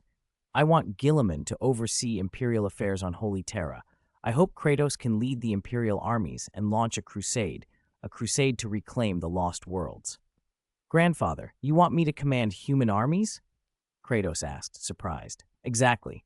Guilliman is best suited to remain on the strategic rear, directing the Imperium. Leading a crusade requires a commander who fights in the field. You have experience. You fought in a great crusade once, even if it was in another world. I believe you can do it." Axis clapped his son on the shoulder. "Go, Kratos. Consider it training. Your old man supports you." As a Saiyan descendant, Kratos was born for battle. He had fought in the 100-year Great Crusade. His combat record compared favorably with many gene seed Primarchs. "Then I accept," Kratos said. "I will lead the Imperial armies." The Emperor nodded, satisfied. He discussed some final details with Axis, then departed. Days later, Axis took his wife, Kasha from the other world, to the Baal system. She would take up the mantle of Imperial Inquisitor and investigate Trezin the Infinite, the Necron overlord and collector. The Emperor's return had not yet been fully broadcast across the sacred domains when another bombshell dropped. The Lord of Mankind declared a sweeping reorganization of the Adeptus Astartes. Due to wartime necessity, the Emperor ordered a return to the Legion system. Existing chapters were to be dissolved as independent entities and reformed into legions. Each legion would number over 100,000 Astartes. Founding chapters would issue summons to their successor chapters, calling those successors back to reform with their progenitors. Under the legion structure, positions of Lord Commander and Vice Lord Commander would be established. A Vice Lord Commander would command 10,000 Astartes and oversee 10 chapter masters. Each chapter master would command 1,000 Astartes as before, and company commanders would remain. Chapters unable to identify their parent chapter or unable to determine their gene father could join the Death Watch. The Death Watch itself would become a legion. This legion would be unique. It would accept candidates from other legions for specialized training, undertake duties as a full Astartes legion, and have no Lord Commander of its own. Instead, it would be directly under the Emperor's command. The announcement caused uproar across the Imperium, but it was the Emperor's decree. All chapters had no choice but to comply. Chapter 368, A Fierce Battle. Axis, I've decided to beat up the Corpse King before leaving Nunth. After leaving Holy Terra, Axis asked the Emperor for an ordinary cruiser and set out for Baal with his wife, Kasha. Their son Kratos stayed behind on Holy Terra at the Emperor's request. He would now command the Indomitus Crusade. Before they left, the family hosted a lavish wedding for Kratos and the living saint, Celestine. The Emperor himself presided. Gene Seed Primarchs and senior Imperial officials offered their blessings, and all the ecclesiastical orders sent their approbations. The Adepta Sororitas blessed the union too. After all, one groom was the Emperor's grandson, and the bride was a saint. In the eyes of the Imperium, it was a match made in heaven. Axis did not stay for his son's honeymoon. He and Kasha departed immediately. It had been a long time since they'd had time alone together. Axis hadn't bothered to assign combat detachments to their cruiser. There simply seemed no need. But no sooner had the ship launched than something annoying happened. I said, "Why are you tagging along? There's no place for you here," Axis said, exasperated, staring at the other Kasha. His wife glared at the interloper with equal parts suspicion and fury. This Kasha, however, was not from their world. She was the Kasha of the 40K era, an Imperial Inquisitor who had requisitioned the cruiser under her authority. Her ostensible reason for following them to Baal was official. She wanted to investigate Necron affairs. She'd heard that during the defense of the Phobos Gates, Chapter Master Dante of the Blood Angels briefly allied with the Necron overlord Anrakir the Traveler and thought there might be a connection, maybe even information about Trezin the Infinite. "I'm an Imperial Inquisitor," the 40K Kasha said, triumphant. "I can requisition any Imperial vessel. I came to Baal to investigate Anrakir and the Necrons. You don't really think I trailed you just for the company, do you?" Kasha, Axis's wife, snorted. She knew her counterpart well enough to distrust her motives. The Kasha of this world had always been drawn to strength. The instinct to seek protection and stability from a powerful partner was not lost on her.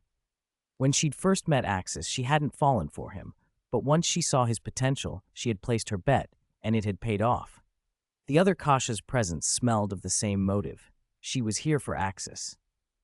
"You could just ask the Blood Angels for the information," Axis suggested. "Have Dante send whatever data he has, or go straight to the Phobos system. Even if the gas giant there exploded, Necrons don't die like organic life does. You could ask the Necron Overlord on site. Necron Lords tend to know of other Necron artifacts, including Trazyn. I'm not you, Axis, the 40K Kasha snapped. I don't have your strength. Do you think I have the gall to march into Necron territory and demand answers? The Necrons have anti-psych measures. I can't just wave my powers around. Anrakur likely moved on anyway. Kasha sniffed. Then why didn't you bring escorts? You could have called in Space Marines, or at least the Death Watch. You're an Inquisitor. You can requisition them. The 40K Kasha's smile turned thin. Do you think Death Watch or the Best Sisters compare to you? Even the mightiest Marines aren't as strong as Axis. If I wanted real protection, I'd rather have him. That's exactly what I thought, Kasha said, eyes narrowing. You're here for Axis. The two women began sniping at each other, voices rising. Axis rubbed his temples. He would rather face Khorne's Chosen than arbitrate this argument. Humph. Humph. What are you humphing about? I'm humphing. What of it? I'll be watching you. I don't care. Go to hell. They traded barbs until the noise turned into the unmistakable clatter of a scuffle. Axis sighed and walked out. Left alone in the cabin, the two Kashas came to blows. The Kasha from 40K did not last.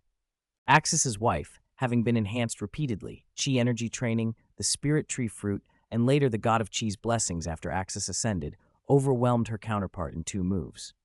The 40K Kasha had strong psychic talent by normal standards, but she was completely outmatched. Damn it, how are you so powerful? The 40K Kasha panted. Kasha preened. Does it need asking? Because I'm better, stronger, more perfect. It's all because of your man, isn't it? The 40K Kasha spat. The fruit, the strange energies, your father told you they strengthen both body and soul. So what? Kasha laughed. If you're so capable, find someone as strong as Axis. The 40K Kasha stiffened. You're arrogant. Just wait. You'll lose to me someday. Heh, that day will never come. Axis, watching from the doorway, shook his head and left them to it. His Kasha wouldn't kill the intruder. She was measured. As long as she didn't bother him, he could tolerate the chaos.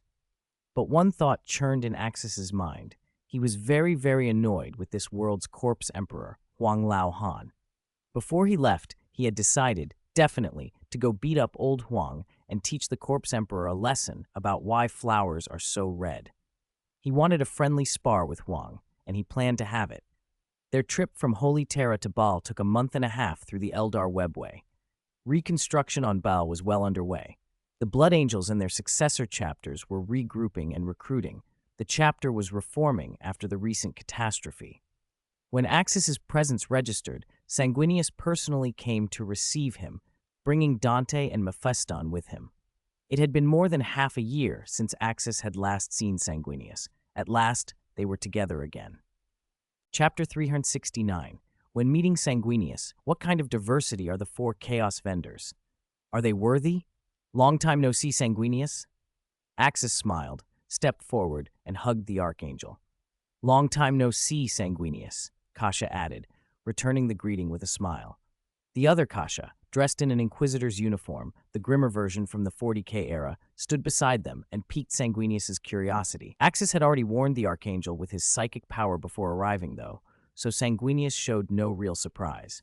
Indeed, long time no see, Axis, and Sister Kasha. And to this world's Sister Kasha, it's a pleasure to meet you. I am Sanguinius. He greeted them warmly, and both Kashas answered him in turn.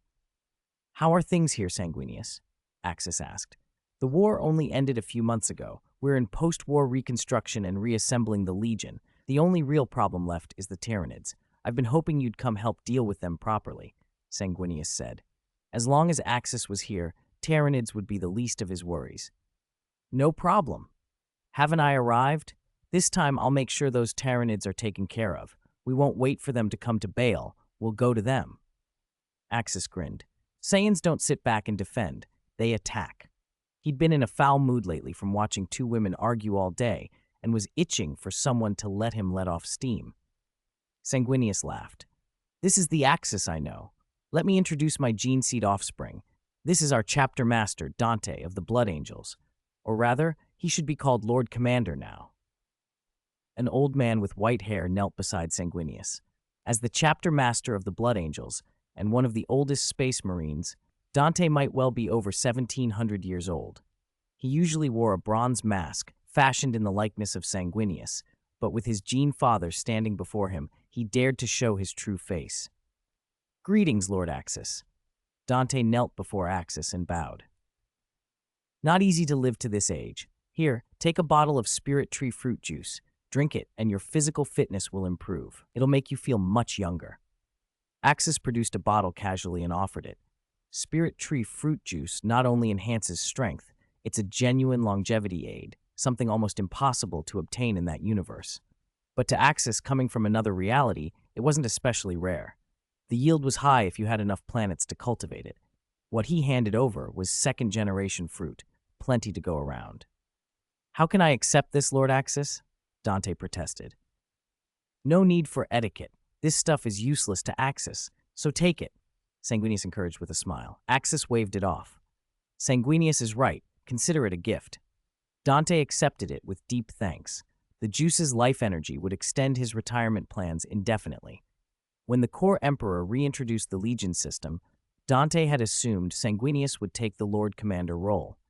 But Sanguinius, his Gene Father, had refused and passed the mantle to him. Dante was simultaneously honored and bewildered. Sanguinius couldn't very well take a command role in a world that wasn't his. Sanguinius then introduced another of his proud gene seed offspring.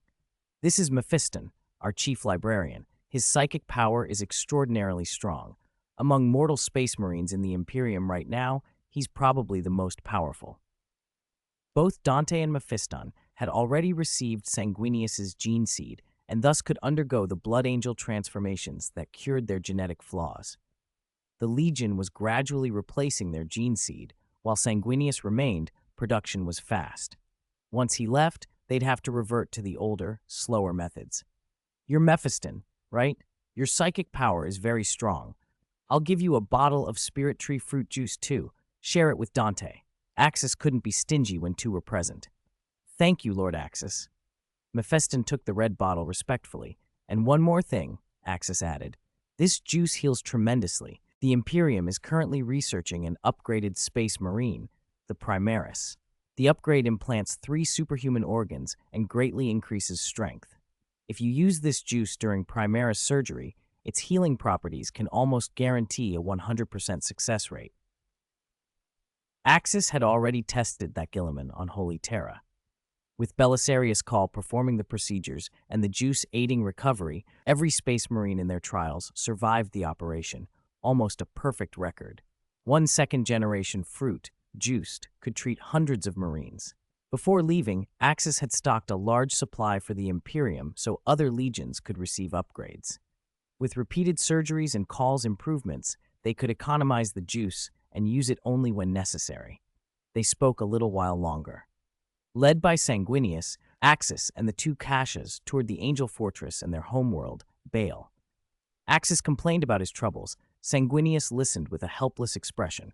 Axis kept secret his plan to repay the Core Emperor of that world, a surprise he intended to deliver when the time came. After 7 days, Axis and Sanguinius set off alone to hunt the Tyranids. The 2 Kashas wanted to come, but Axis refused and instead sent Dante and Mephiston on a separate mission: find a Necron overlord in the Hades system. He trusted his Kasha. No small Necron overlord would be a match for her, especially with the Blood Angels backing her. The week-long delay had allowed the Blood Angels apothecaries to perform Primaris upgrades on Mephiston and Dante, boosting their combat power to support Kasha's mission. Neither Sanguinius nor Axis boarded a ship. They entered the warp in their physical bodies and headed straight for the Kronos fleet of approaching Tyranids. "Axis," Sanguinius said at his side, "after we deal with the Tyranids, when do you plan to leave? We're not from this world. The longer we stay, the more attachments will develop." Sanguinius had spent months with this world's Blood Angels and felt a deep pity for those children. He wanted to help them with everything he had, but he wasn't from their universe. He would inevitably leave with Axis. "If you miss home, I can send you back now," Axis replied. "We can travel between worlds any time, but I have a few important things to finish here first. 1, I need to bring out the Eldar's life goddess. 2, I need to devour the fragments of Kayla Menshikain, and finally, I intend to devour Khorne." Sanguinius's face registered surprise. Rescue the life goddess and eat the fragments of Khorne I can understand, but aren't you and Khorne acquaintances? That's the Khorne from our world. He's an old friend, but the Khorne of this world is different. I don't know him. Axis shook his head. The Chaos Four are supposed to be multiversal, aren't they? Logically, Khorne here should be the same as in our world. Sanguinius probed. They flatter themselves, Axis said flatly. Don't buy that.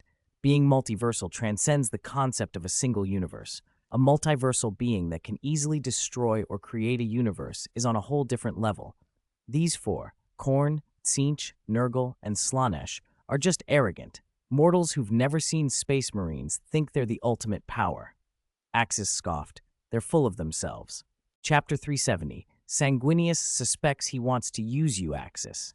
Axis's words lingered in Sanguinius's mind after a moment of thought. The Chaos Gods, despite their claims to supremacy, were not multiversal beings. Axis had once explained the difference between single universe level and multiverse level. At the single universe level, within one universe, an entity can be effectively immortal, supreme, and nearly invincible, unless confronted by another single universe being. Theoretically, the strongest could even destroy their own universe. The multiverse level, by contrast, transcends single universes. Beings at that level can effortlessly create or annihilate multiple single universes, stand beyond ordinary life and death, evade the meaning of time, and arbitrarily resurrect or alter anything within a universe. They can make the impossible possible. This, Axis said, is the true benchmark of multiversal power. By Axis's reckoning, the four Chaos Gods hadn't even reached the peak of the single universe level. Even the Dark King, at full strength, would be only at the peak single universe tier. The Chaos Four were making noise in a single universe. They were not multiversal at all. Axis, your classification is terrifying. If you were to devour Khorne and absorb the fragments of Khorne, what level would you reach? Sanguinius asked. By my calculations, Axis replied, if I achieve all my goals, I would touch the threshold of the single universe level. The Chaos Four would not be able to beat me, even together. If the Dark King were successfully reborn, at best, he could fight me to a draw. Axis still had to learn to control the God of Destruction's energy to reach his complete form. If he mastered that energy, his power would change utterly. At that point, the Dark King would no longer be untouchable, because the God of Destruction's energy could annihilate him. But before absorbing that energy, Axis needed full preparations, most crucially, the God Fruit. That was why he required 2 Eldari life goddesses. I understand, Sanguinius said after a pause, but I have a suggestion. I'm not sure if I should say it. We've been friends a long time. Say it, Axis encouraged. He and Sanguinius had known each other for centuries. Axis would listen. I'll make this direct. I want to combine my holy light with your divinity to create an absolutely secure area. I don't know if someone could overhear our conversation, so take precautions. Axis nodded, and together they used holy light power, chi energy, and their divine forces to weave a barrier. It nearly completely isolated local warp energy. Now no one can eavesdrop without one of us knowing, Axis said. Speak. Sanguinius took a breath. I think you should be careful trusting the Emperor of this world, even if he claims to be my father. You can absorb Khorne's fragments. The Eldari God of Order is dead and harmless now. But Khorne, think twice. You know the nature of the Chaos Gods. They embody the universe's negative aspects. Khorne here is powerful. Axis, can you truly absorb that volume of negative emotion? Your chi has purifying properties, but will it evolve fast enough to cleanse that corruption? Are you saying absorbing Khorne would be bad?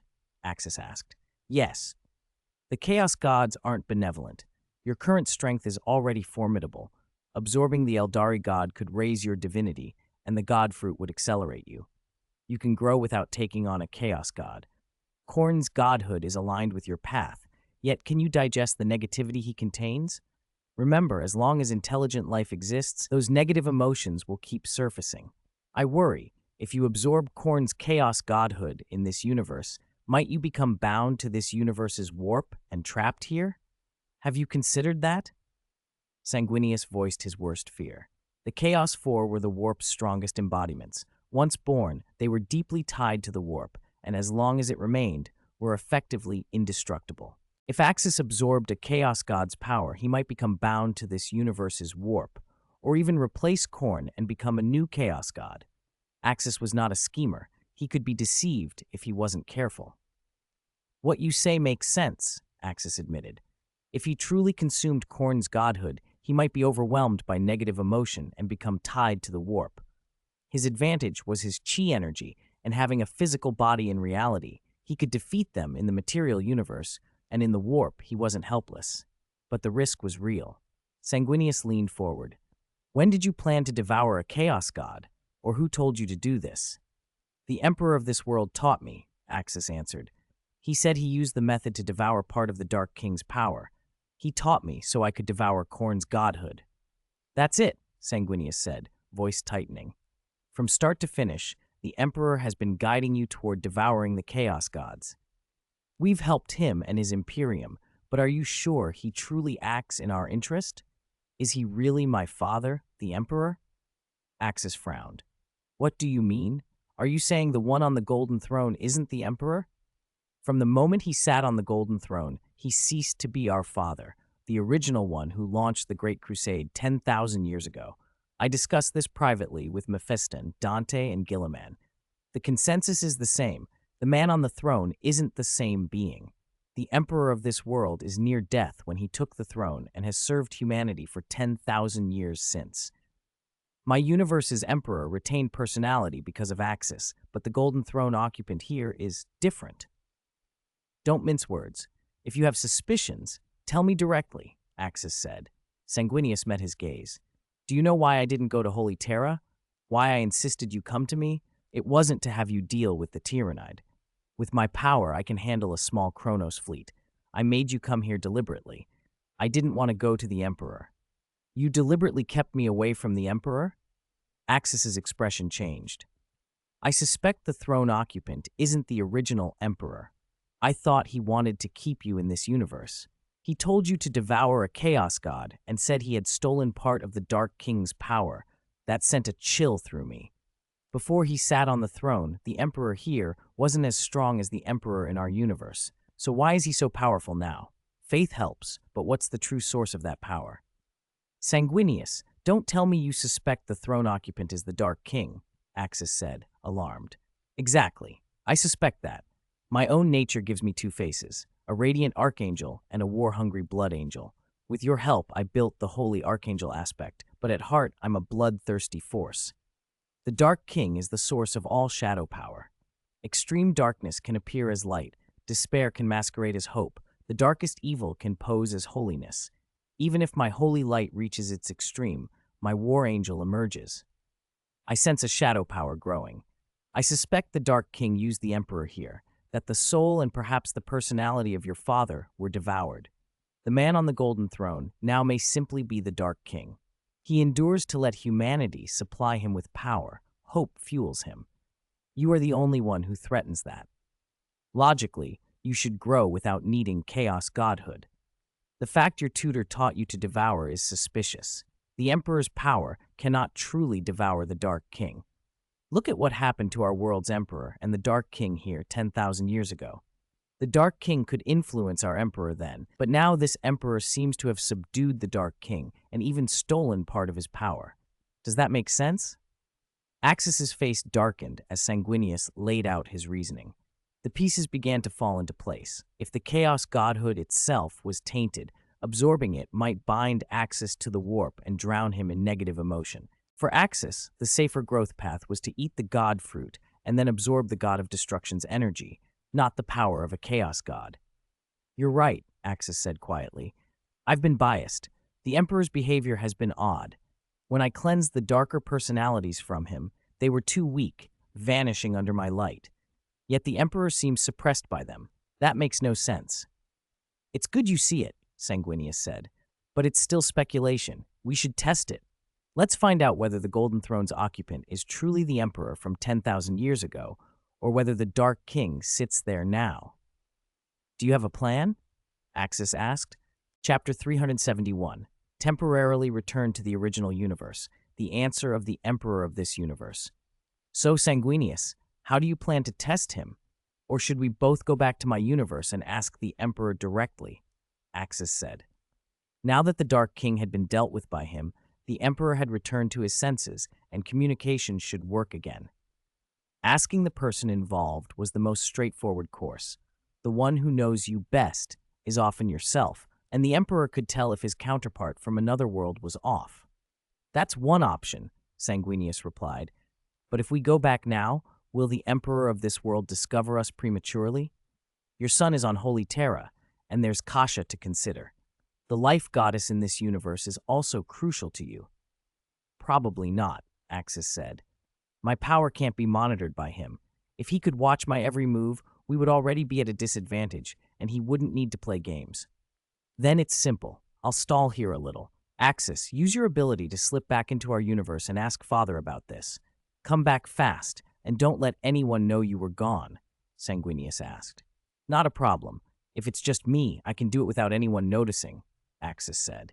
They were still some distance from the Kronos fleet. Return now and ask the Emperor of our world. If Father can confirm it, we'll plan our next move carefully, Sanguinius said. Axis nodded. Together, they tore through the warp's veil and entered the real universe. The Dark King had far better surveillance in the warp, but in the real universe, his sight was not so clear. Axis drew a breath, gathered his strength, ignited his god power, and shifted into a red-haired Super Saiyan god form. He struck the void's barrier, ripping a dimensional rift open. With a nod to Sanguinius, he dove through and temporarily returned to his own world. He crossed the world barrier and reappeared where he'd first come through, on the life planet within the webway. The moment he arrived, three powerful presences locked onto him: a warlike, bloodthirsty psychic energy, a sacred, martial mental force, and the life god power of the world king god. All three reacted with obvious excitement. "Ha ha! I knew it, Axis. You'd come back," boomed Khorne. Earlier, because of the Dark King's schemes, even he had kept his distance and only secretly fed Axis power. He hadn't expected Axis to be so reckless as to drag the Dark King to another universe. It suited the young man's temperament perfectly. "Axis, you're back alive. How is the Dark King? Kratos, Kasha, Sanguinius, are they all right?" the Emperor asked. After Axis had taken the Dark King away, the Emperor had recovered consciousness but found his link to the Dark King broken. The Dark King's mind seemed to have slipped into a deep, ruined sleep as if grievously wounded. "Father, you're back," Aisha, who had been overseeing the cultivation of the god tree, breathed with relief. Everyone had been waiting anxiously for Axis's return. "Don't worry, Aisha, I'm here." Axis needed to confirm the time flow between the worlds. How much time had passed on his side while he was gone? He could feel that Aisha had grown stronger. He must have been away a long time. "Father, you've been gone 40 years, she said. 40 years. Axis nodded. In the other world, he'd only spent a few months. The time flow there was roughly 100 times faster. "Where is Magnus?" Axis asked. "He's returned to the Imperium of Man," Aisha answered. With Axis having taken the Dark King away, nothing now threatened the Emperor, so Magnus had remained within the Imperium, the last gene seed Primarch stabilizing affairs. He was far too busy to stay on the life planet. The work of converting god power on the life planet had fallen to Aisha alone, but she had mastered the World King God's power, and the god tree contributed its own flux, so she was managing. "I have indeed returned," Axis said. "Tell me everything." "I traveled to a parallel universe 10,000 years in the future, the universe Khorne came from." "Another universe? You can leave the warp, but we can't," Khorne grumbled. "The Chaos Gods were born of the warp and bound to it. Its power made them supreme here, but it also anchored them.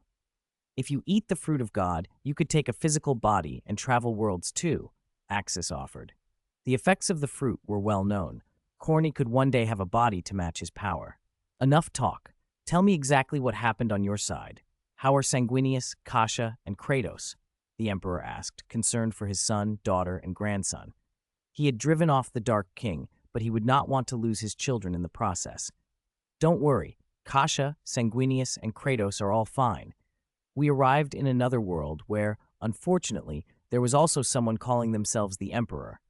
A lot happened there," Axis said, carefully avoiding telling Khorne his suspicion that the other universe's Emperor might actually be the Dark King. Khorne understood without further explanation and laughed, then drifted back to his domain. The Emperor set up a golden barrier of holy light around them, shielding their conversation from detection. He had sat on the golden throne for centuries, and Sanguinius had used holy light to repair his body for ages, giving him an understanding of the power. Axis added part of his god power to the seal, creating a double safeguard. "Now speak," the Emperor said. "What exactly happened?" Axis explained everything, how they had gone 10,000 years into the future of a parallel world where the man on the golden throne had been sitting for 10,000 years and Axis himself had never existed. Sanguinius and Axis had decided to help the Imperium in that world. Most importantly, Axis asked the question that had driven him back. Could the Emperor he saw in that future universe be the Dark King? Sanguinius was right to be cautious, the Emperor said. If everything you've told me is true, then I can be almost certain the one on the golden throne in that other universe is not me. He leaned forward, voice grave. There are things I would do, and things I would never do. I would never lure Axis into absorbing the power of a chaos god. Think about Khorne's ultimate aim in cooperating with you, to free himself from the warp and the chaos godhead. If he truly had your best interests first, why would he let you take in such corrupt power? Sanguinius guessed it correctly. If you absorb a chaos godhead's power, you become bound to the warp, trapped in another universe. You could even become a new Khorne. The negative emotions would overwhelm you. You might lose your own will. It's exactly what we feared, Axis said. At first, I didn't notice anything wrong. I planned to collaborate with the Emperor from that world to take Khorne down. But with the Emperor's confirmation, the conclusion was clear. The man on the golden throne 10,000 years in that parallel universe was the Dark King himself, ruthless enough to manipulate and eliminate his otherworld counterpart. Chapter 372, a brilliant idea for integrating dance steps, teleportation skills. If you don't believe me, I can ask Khorne and he'll confirm it, the Emperor said. And as for that other claim, that a clone could steal the Dark King's power, that's nonsense. It's impossible to steal even a trace of the Dark King's strength if you yourself are already an incarnation of it. Without that power, I would be just another mortal. Our powers share the same source. If you created a clone and fell into a deep sleep, could that clone siphon away the main body's power and suppress you? It doesn't work like that. Axis frowned but couldn't deny the logic. I understand, though it's still hard to accept. You might not know this, but the Dark King from another world was actually a big help when I was hunting our Dark King. He eliminated the target outright. That makes sense, the Emperor replied. If our Dark King discovered a counterpart from another universe, he would do the same. It's a rare opportunity. The power of a Dark King comes from the same source. When the consciousness of our Dark King is erased, his strength will diminish, and whoever consumes the vanishing energy will gain it. Of course, he would move to devour another incarnation. What ruler wouldn't? Axis snorted. Fine, since that's settled, I'll make sure that idiot fails. I'll keep him from stealing the prize. Don't overreach in that other world, the Emperor admonished. Bring Kasha, Sanguinius, and Kratos home as a priority. If you can also seize the life goddess, do it. If not, forget it. Don't get distracted. Your main goal is to increase your own strength. I understand. Leave it to me, Axis said. Time flows differently between the worlds, nearly 100 times faster here. 40 years have passed in your realm, but I've only been there a little over 4 months. Your primary task remains the same. Cultivate the tree of God and produce 3 god fruits. No mistakes, the Emperor said, his tone heavy with meaning. The Triangular Alliance had been founded on the division of the tree. Without 3 fruits, that alliance would collapse. Axis nodded. He looked up at the enormous tree of God, its branches heavy with more than a dozen buds. When it blossomed, there would be at least a dozen god fruits, more than enough. It helped greatly that he had transformed the life goddess. Once she had chi, she could supply chi energy in his stead, and the cultivators could lend aid. While Axis's divine power was potent, the life goddess's aura as a world king god was far better suited to nurturing the tree. His own energy would need purification before it could be absorbed. The life goddess is crucial, Axis said. With 2 life goddesses and my help, the tree's yield after cultivation should be at least double what it would be otherwise. After all, 2 world king gods together make a massive difference. Just manage it well, the Emperor said. I trust your judgment. Don't mess it up. He was relieved Axis had returned to this world. Otherwise, his fate might mirror that of the Emperor in the other universe, whose consciousness would have been entirely overwritten by the Dark King after 10,000 years. I understand, father-in-law. I won't give that other Dark King a chance, Axis replied with a grim chuckle.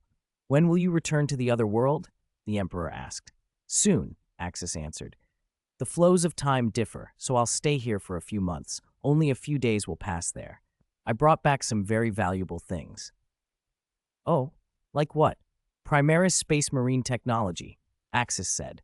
Belisarius Call had planned to develop enhancements in about half a year, but I brought it back now. It adds 3 new superhuman organs to the Space Marines, making them much stronger. I brought the full package. That will be invaluable to the Empire. Deliver it to Magnus when you can, the Emperor said. They spoke a while longer. Then the Emperor withdrew his mind back to the Golden Throne, and Axis returned to the Life Planet. He checked on the Tree of God and spoke with the Life Goddess, Aisha. In the 40-plus years he'd been absent, she had tended the tree with meticulous care. It was thriving more than ever. I'm glad you're here, Aisha, Axis said. I trust you with the tree. Soon I'll bring you a sister to join you. Aisha laughed softly, but there was curiosity in her tone. She had heard the earlier conversation between Axis and the Emperor, and could barely imagine how the other Aisha had survived 10,000 years imprisoned by that bloated green villain. Axis had long suspected the fusion dance trick from the Dragon Ball world might be useful. If 2 beings with chi and similar power levels performed the dance, they could fuse into a much stronger warrior for a short time. No one here could match Axis alone, except perhaps another version of Aisha. 2 Aishas, both possessing life force and chi, could fuse into a powerful goddess. Even if the fusion lasted only 30 minutes, the combined strength of 2 world king gods would likely rival Axis's own. What are you thinking about, father? Aisha asked. I'm planning something, Axis said. When the other you arrives, I'll teach you a new technique, a trump card. If you master it, your strength could even approach mine. Aisha's eyes widened. On par with you? I'd like to see that. Haha, don't worry, I won't disappoint. I'll surprise you, but I'll keep the details for now. Axis's real intention was practical. 2 life goddesses fused would make excellent sparring partners. Having an equal opponent would accelerate his own growth dramatically. Aisha had no idea she would one day become Axis's frequent training partner. After giving Aisha a few instructions, Axis was ready to leave, but Aisha stopped him. Father, remember that peculiar technique you asked me to research? She said. Axis tilted his head. Which one? The instant transmission power you mentioned. Aisha's expression brightened with pride. I've been studying the powers that belong to a world king god, and I've finally mastered a version of it. Within the galaxy, I can tear open a local section of the warp and step from there into the corresponding point in real space. Axis's mouth curved in approval. Previously, he had described instant transmission as capturing another's chi and using it to lock onto a location. No one else in this universe had chi as they thought of it, so Aisha devised a different method. She used the superposition of the warp and the material universe, seeding a tear in the barrier with chi energy and traveling through that aperture.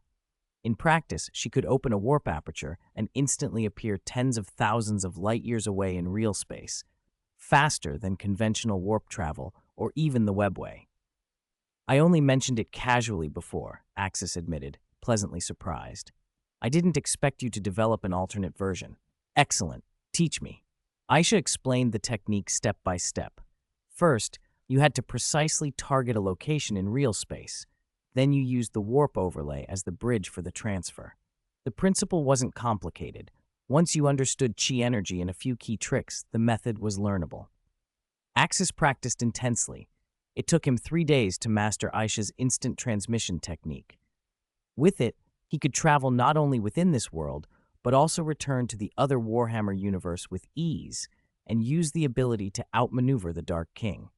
Having learned the new skill, Axis said his goodbyes to Aisha, and, with a ripple of reality, used instant transmission to move from the life planet in the webway directly back to the Imperial capital, Holy Terra.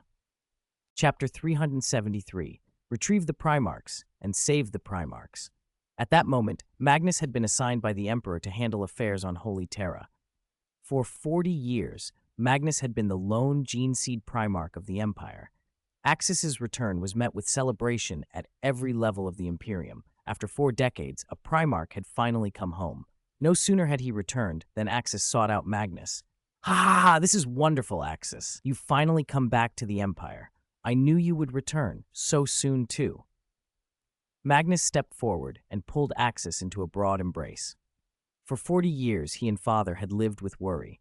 Although the Dark King had disappeared for unknown reasons, who could ever guarantee he would never come back? "Don't worry, I'm back," Axis said. "I can tell you with certainty that the Dark King of our universe is gravely wounded at the core of his being. Barring surprises, he will never return. By the time his essence could recover free will, I will have become someone the Dark King could not even look at." "Then I can breathe easier, Axis," Magnus said. "Father and I discussed the other universe. Axis, if you're confident, bring back Kratos, Kasha, and Sanguinius first. The Empire here needs you now more than ever." No one had expected that while the Dark King of their world had been neutralized, a Dark King from another world would rise in that other universe, and that, 10,000 years on, the Imperium there would be so devastated. What Khorne of the Chaos Space Marines had said had been true. Thankfully, Axis had not betrayed Father. "I understand, Magnus," Axis replied. "But you're right, I'll get those 3 back safely first." "Axis, now that the threat from the Dark King has been lifted, could we retrieve the other Geneseed Primarch brothers as well?" Magnus asked. The chief reason so many Primarchs had gone missing was the Dark King's coercion, more precisely, their believing his false mandates. With that threat gone, the time had come for the brothers to return. Axis looked toward the Golden Throne and addressed the Emperor. "Father, is this possible?" The Emperor answered carefully. "Vulcan is in seclusion on a world. You can bring him back. Rogal Dorn is currently in the hands of a Necron collector. I can give you precise coordinates to rescue him. Your adoptive father, Leman Russ, Ferris Manus, Perturabo, and Corax are on missions I sent them on. I will call them back. Gilman, Lionel Johnson, and Carl are in deep stasis and will require you to awaken them. The hardest is Chagoris Khan. He's lost in the webway. Finding him will be very difficult." Axis nodded. Vulcan, Russ, Manus, Perturabo, and Corax would return at the Emperor's command. Mortals could not find them easily, but the Emperor could. Gilliman, Carl, and Lionel Johnson would need Axis to stir them. His god of Ki, life energy, and holy light would be able to rouse them. Rogal Dorn, caught by a Necron collector, could be retrieved by a rescue. Chagoris' Khan, lost beyond the webway, posed the toughest problem. Perhaps Axis would only find him once his own power advanced further. "Let's first resolve things on Holy Terra," Axis said. "Then I'll go awaken the other Geneseed Primarchs. We can summon the legions of Lion L. Johnson, Gilliman, and Carl, and have them deliver their gene fathers here. You can awaken all 3 on Holy Terra. What do you think?" Magnus suggested. Axis agreed. Transporting the sleeping Primarchs to Holy Terra for awakening would be far more convenient than traveling to 3 different worlds. Makraj, the Rock, the ruins of Caliban, and the vaults of Carl's homeworld all received the news of Axis's return and orders to send their gene fathers. Those legions knew Axis's strength and did not hesitate. Their gene fathers were escorted to Holy Terra. Over the following days, Axis handed Magnus the Primaris Space Marine upgrade technology he had acquired in the other universe. Future Space Marines would be produced with this upgraded procedure, and existing original Space Marines could be retrofitted. The procedure's base success rate was only a little over 60%, and the mortality rate was high. Axis was unconcerned. This was only life energy. He used the 2nd-generation Spirit Tree fruit to upgrade them. With the sap of that fruit, the success rate could be raised to 100%. Holy Terra prepared a suitable world to cultivate the 2nd-generation Spirit Tree fruit. Once mature, its seeds could be planted and would produce nearly equivalent fruit. Adapted to the Warhammer universe, the tree now grew normally. Within months, Axis had raised tens of thousands of fruits and handed 100,000 of them to the Imperial Department of Military Affairs. Work began to upgrade all existing original Space Marines. During this period, Vulcan, Leman Russ, Ferris Manus, Perturabo, and several other Gene Seed Primarchs that had been on missions were recalled by the Emperor and returned to Holy Terra. Preparations were also made to transport the sleeping Carl, Guilliman, and Lionel Johnson. With several returning Primarchs present, the scope of the deception committed by the Dark King finally became clear. The Primarchs had been missing for centuries. Now, a large-scale return was at hand. More than 370 years had passed since the Emperor took his place on the Golden Throne. In the deep, sacred chambers beneath the Imperial Palace, the Stasis Hall had an almost divine solemnity. 3 stasis field devices, crystal-like sarcophagi, rested on the central dais. Within them lay the Empire's lost cornerstones, Roboute Guilliman, Lionel Johnson, and Carl. Axis prepared to begin the awakening. He shifted into his red-haired Super Saiyan God mode. In that form, his combat power might not be at its absolute peak, but his control over the god of Chi, life energy, and holy light was unparalleled. He stood before the dais, feeling scores of eyes upon him. He drew in a long breath, and then let his god of Chi, vast life energy, and pure holy light converge. Without ritual or incantation, raw power obeyed his will. It flowed like warm gold threaded with emerald halos, pouring into the first stasis field, Carl's. Light engulfed the sarcophagus. The god of Chi forcefully tore through the shackles of time. Life energy, like an expert weaver, repaired the subtle damage that centuries of stasis had inflicted, nourishing the Primarch's body.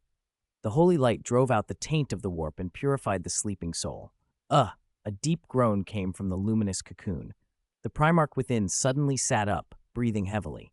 Confusion lingered in his eyes, but mostly there was the shock of potent energy poured into his body and the conditioning of his sleep being cut short. Alertness flared as he surveyed his surroundings. His gaze fell on Axis, and recognition sparked. "It seems I've been asleep for a while. Axis, did you save me?" Carl asked. He remembered being surrounded by Chaos Space Marines. Usually he could handle them himself. His sons could certainly finish the job. But somehow one of those Chaos Warriors had carried a corrupt artifact that wounded him and plunged him into stasis. "Carl, welcome back. The darkness has ebbed. The Empire needs you. As for how long you've slept, only a few hundred years," Axis said, his voice steady and reassuring. Carl nodded slowly, rose to his feet, breathed in deeply as vitality flowed through him, and looked over the gathered brothers. Vulcan, Leman Russ, Ferris Manus, Perturabo, Magnus, Corax and the others all welcomed their awakened sibling. Next, Axis turned his attention to the Lion. He channeled the torrent of divine power into Lionel Johnson's pod. The god of Chi mended his wounds and expelled the chaotic influence as before. With Axis's present strength, it was simple and brutal. A bestial roar erupted from the cocoon of light. Lionel Johnson did not slowly sit. He sprang to his feet. "Leon, welcome back. Please wait a moment. I've prepared something for all of you to see." "I'll awaken Guilliman next," Axis said. He did not pause. Streams of golden, emerald, and crimson light converged again and poured into Guilliman's stasis field. The god of Chi pried open the grip of the stasis. Life energy smoothed away accumulated fatigue and mental trauma, and the holy light, like a lighthouse, illumined the depths of his calculating mind. The slashed neck wound inflicted by the Slaneshi demon Prince Fulgrim began to knit. Heretical taint was purged. Guilliman's awakening was measured. His eyelids fluttered, then opened. Confusion flickered in his eyes and vanished as his mind booted like some perfect machine. He saw Axis and the familiar faces of brothers long separated. He began, almost instinctively, to assess the situation, calculate elapsed time, and analyze the present state. Axis's return had indeed changed history. The stasis field disengaged, and Guilliman sat up. "Axis, Magnus, Vulcan, Leman Russ, Manus." His voice was hoarse but quickly cleared. "It seems I have much to learn. Thank you for saving me, Axis." The other Primarchs all looked at Guilliman with odd expressions, strange, amused, teasing looks he could not immediately read. He had no idea why. Just before awakening Guilliman, Axis had given every Primarch present a recorded video. After watching it, the gathered brothers regarded Guilliman with the looks that implied, So this is the kind of thing you like. So this is how you live. Axis, what's happening? Why do your brothers look at me like that? Guillemot asked, sensing the shifted atmosphere. How could it be any other way? Axis smiled. The other you, the one in the other universe, didn't just sleep for a few hundred years, he slept 10,000 years. Magnus chuckled. He slept an extra 10,000 years, but he also gained a wife, didn't he? Among them, Magnus understood Axis best. This kid had been up to something mischievous. No wonder he had woken Guilliman last. Chapter 374. Guilliman makes a fool of himself. The Codex Astartes is just toilet paper. Seeing the other gene seed Primarchs, some of them secretly smiling and openly gloating, Guilliman felt a cold knot form in his gut. Axis began to recount in detail what had happened in that other world. Some of the Primarchs already knew fragments of that alternate history from 10,000 years later. Axis hadn't hidden Khan's information, and other gene seed Primarchs had picked up on that tragically different timeline. If it weren't for Axis, they might have shared the same fate. Now that the Dark King was gone, the Emperor had permitted Axis to reveal part of the truth.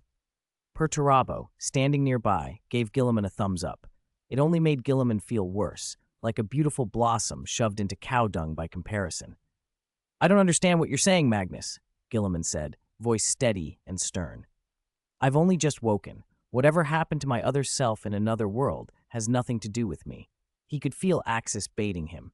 Then Axis mentioned a word that hit Guilliman like a blow. Marriage. His other self had married after 10,000 years of slumber? Marriage was inconceivable. He had sworn never to become involved with mortal women. Besides, who could possibly be suitable? The Emperor's bloodline was out of the question. There were no other daughters. A union with any human noble family would be political and meaningless, and certainly not as Xeno.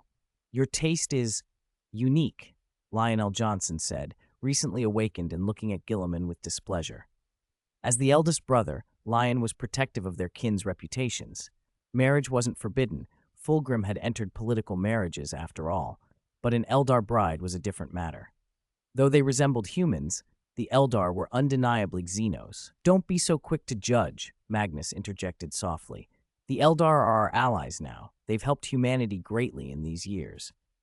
Axis smiled and added, she's a great beauty, tall, captivating, and of a very special standing. Axis had every reason to praise them. The Eldar's mother goddess, life goddess Aisha, had become his daughter in that timeline, and the Eldar laughing god answered his will as if it were law. Are you joking, Axis? That's not funny, Guilliman snapped, furious at the idea. The other Guilliman had married an Eldar? It was impossible. Then Axis dropped the next blow. He had recorded the wedding ceremony. After Guilliman married that Eldar woman, the Death Guard Great Seer, he'd gained access to the Eldar webway. The Eldar do fit human aesthetics, Vulcan said pragmatically. Whether male or female, many humans find them strikingly handsome. If we're talking resemblance, some mutants and abhumans look less human than the Eldar. Guilliman realized Axis must have manipulated things in that other world. Axis was as cunning and wicked as ever. Let's welcome Guilliman's awakening, Carl said, trying to smooth tensions. Even if his other self married an Eldar, it's from a different world and not relevant here. Guilliman inwardly cursed Axis for bringing it up. The image of his other self so content with that woman burned at him. Axis pressed the advantage. The other Guilliman and his wife were very happy. He told me privately that it was unprecedented, the first time he let go of all worries, of the weight of the Imperium. He relaxed, enjoyed life, experienced the beauty of the opposite sex for the first time. Guilliman's discomfort was exactly what Axis wanted. Still, he refused to be written off. That has nothing to do with me. I will not abandon my responsibilities. I am a Primarch. I fight for humanity, for the Imperium. I will not be distracted. Axis shifted gears. Do you know what happened under the Codex Astartes you wrote? All legions became chapters of 1,000 men, no exceptions. After 10,000 years, the Imperium in that world decayed dramatically.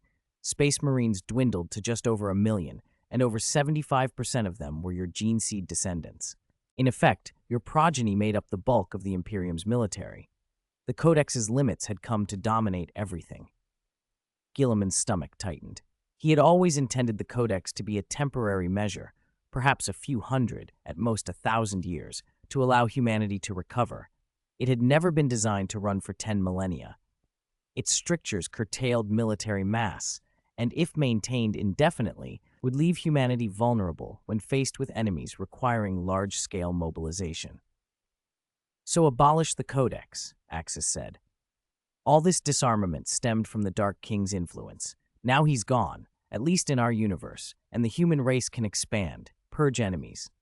The Otherworld Guilliman's reforms preserved chapter flexibility while restoring Legion-scale strength where needed. Vice Lord Commanders commanding 10 chapters each, multiple Vice Lord Commanders under a Lord Commander, and a structure of chapters beneath them for flexible mobilization. Guilliman listened as Axis detailed the Otherworld reforms. When Axis finished, Guilliman admitted, inwardly and outwardly, that the changes were sensible. These reforms preserve the flexibility of the chapters while restoring Legion-level combat power, he said. And the Vice Lord Commanders would check a treacherous Lord Commander instead of leaving captains helpless. He realized Axis's goal, to humiliate him with the marriage story while planting ideas for military reform. Guilliman didn't oppose reform. He had always known the Codex couldn't last forever. What angered him most was Axis's gleeful exposure of his personal life in another universe. If Axis hadn't existed in his world, who knew what choices might lie ahead, what other paths he might wander that could lead to that same fate? Axis laughed. That's the look I wanted to see. Admit it, Guilliman, the Codex Astartes you wrote is just toilet paper. Guilliman let out a helpless sigh, and after a long beat, allowed himself to agree. Fine, as you say, Axis. It's toilet paper. We can discard it. Even if the Codex had once been grand and necessary, in this moment it had been reduced to nothing more than what Axis insisted it was. Guilliman had given up. He no longer dared argue with Axis. This time he truly capitulated. The thought of pushing back unnerved him. What if Axis answered dissent with some drastic measure, forcing an Eldar wife on him? Guilliman had no doubt Axis both had the nerve and the means. Axis could bring forth an Eldar death god from another world. If he could do that, persuading or coercing an Eldar Great Seer into a marriage didn't seem impossible. I surrender, Axis. Do whatever you want. I'll follow your lead, Guilliman said. Axis was nothing like Horus. If he led the Gene Seed Primarchs, there would be no fear of revolt. Axis didn't need to coerce obedience. If he wanted, the Emperor could have ceded his position to him outright. The other Primarchs nodded. It had become clear that Guilliman had effectively replaced Horus as their leader in many ways. Even the Emperor had tacitly acknowledged Axis's supremacy, placing him almost above the rest. All right, no more jokes, Axis said, his playful manner dropping away. I'll tell you about the situation in the Otherworld. First, I'll tell you a secret. The ultimate mission I carried out. Because the Dark King has vanished, I can tell you this now. Axis restrained his grin and began to explain the Dark King to the assembled Gene Seed Primarchs. For many, this was the first time they heard the truth in detail. They had only received vague warnings from the Emperor before.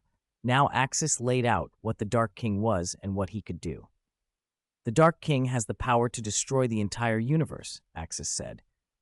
He is the enemy of almost all life, even the Chaos Gods. That's why Chaos supported Horus. They weren't trying to topple the Emperor's rule so much as to keep the Emperor on the Golden Throne, to delay the Dark King's birth for as long as possible. When Horus and the Emperor fought on Holy Terra, I could only stay in the webway. I couldn't intervene. Axis told them the full story, and the Primarchs listened in stunned silence. Only now did they understand how much the Emperor, Magnus, and Axis had been contending with behind the curtain. It explained many anomalies. Why Axis, with his tremendous martial prowess, hadn't confronted Horus directly, but let the Emperor duel him. Why the Great Heresy had such strange undercurrents. I thought the Dark King might just be a darker side of Father, Carl said, shock written across his face. I didn't expect him to be this ancient, this powerful. When I sat on the Golden Throne, I felt his power, Magnus said. He forged a dark personality into Father, an aspect that caused us tremendous problems during the heresy. If not for that dark aspect, Horus might never have reached Holy Terra. I understood the Dark King better than most, and that is why I dared not rush out to fight him when he used Father to eliminate some of our number. Axis continued, and everyone realized how much had happened in the hidden years. In just over 300 years, Axis had grown into a being capable of confronting the Dark King. He had not destroyed him entirely, but he had reduced him to something like a deep slumber, far better than the Emperor could have managed alone. "So, Axis," Russ asked, "how does your plan save Father? How did you mean to deal with the Dark King originally?" "Good question, old man," Axis replied. "The Emperor can stand again, but only if he consumes a very special fruit. That plan began with rescuing the Eldar life goddess." Axis told them how, during the Great Heresy, he had allied, apparently even cooperated, with the Eldar laughing god to infiltrate Nurgle's domain and rescue the Eldar life goddess. He carefully omitted certain alliances. There were things he could not reveal, like his dealings with Khorne. The Primarch's jaws dropped at the audacity of his raid. How he had exploited the distraction of the four Chaos Lords in the Emperor's duel to ambush Nurgle and snatch the Eldar goddess away. "After I rescued her," Axis went on, "I used spirit tree seeds I brought from another world. Those seeds grow a kind of god tree. With my help, the Eldar goddess was transformed into a world tree deity. If the fruit of that tree fully ripens and the Emperor eats it, he will be able to rise from the Golden Throne. That's the plan. For the last 300 years, I've hidden in the webway, planting those trees." "That makes sense," Gilliman breathed. "No wonder Father told us not to disturb him, to withdraw from the Empire." "Father was protecting us," Magnus agreed. "Otherwise, we might have been destroyed outright, like Rogel Dorn or Jagatai Khan." "Don't worry," Ferrus Manus said. "We don't blame Father. A few hundred years is nothing to us." "It's the Dark King's conspiracy," the others murmured in agreement. "The Dark King never expected me to grow this strong in 300 years, Axis continued. "He thought he could force us into submission. Sanguinius and Magnus had even planned to compromise, stay in the webway with me and plant trees. But once you compromise again and again. The Dark King would escalate, pressure, murder, permanent erasure. I decided not to allow that. I tore open the barrier between spaces and took the Dark King to another world where I fought him." "So what happened to you in that world?" one of them asked. "After we went there, the Emperor of that world was fully occupied by his Dark King. If Sanguinius hadn't noticed, I would have fallen into a trap. He even tempted me to devour a Chaos God, which would have bound me to the warp forever." "That's monstrous," Vulcan said. "Axis, you defeated the Dark King of our universe, but now another universe's Dark King is a threat too?"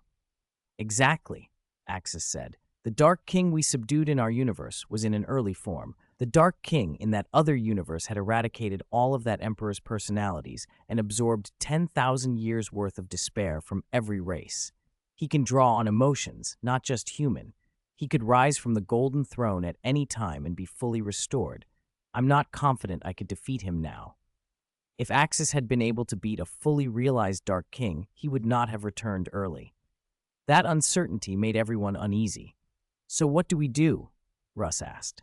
"The fruit, the God fruit, is the priority. How can we help?" "You can't come into that other world to help," Axis said. "If you do, the other Dark King could manipulate you. He has the same ability to move between worlds. He once sent over a Khorne from another universe. I plan to concentrate all my strength on containing the Dark King there, to maximize our advantage. You must run the Empire and rescue Rogel Dorn. Now that most of you have returned, the Empire can function without me carrying all the burdens." "We'll handle it," the Primarch said. "Do everything you can against the Dark King. Cultivate the God fruit, defeat him, and end this."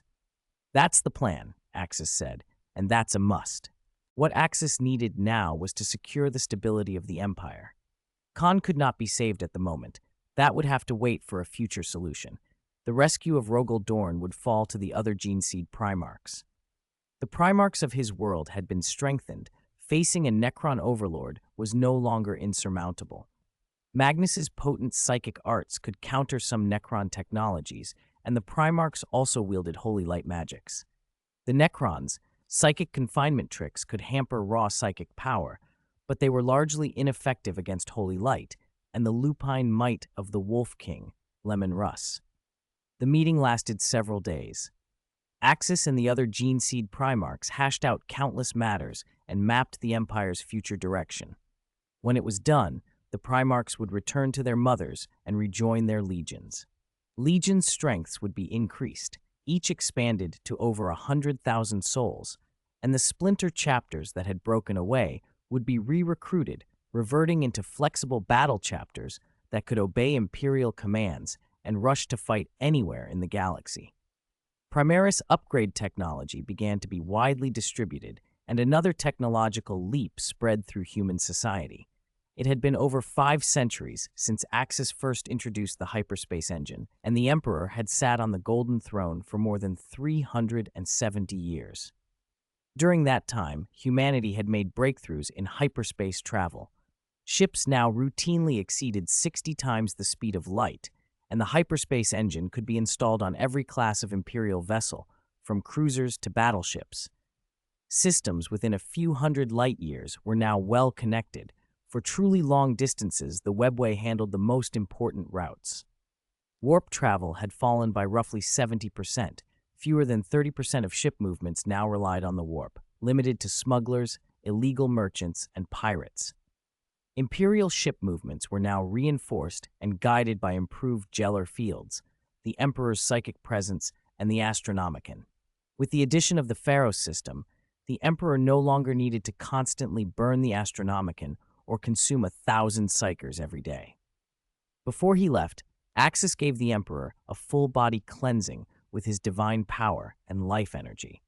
The Emperor's mind, already able to reach the Gene Seed Primarchs telepathically, could now speak and be heard by ordinary mortals as well. "I never imagined, Axis," the Emperor said from the Golden Throne, voice threaded with an emotion that was almost wistful, "that it has been only about 500 years since I transformed you, yet you have grown so far."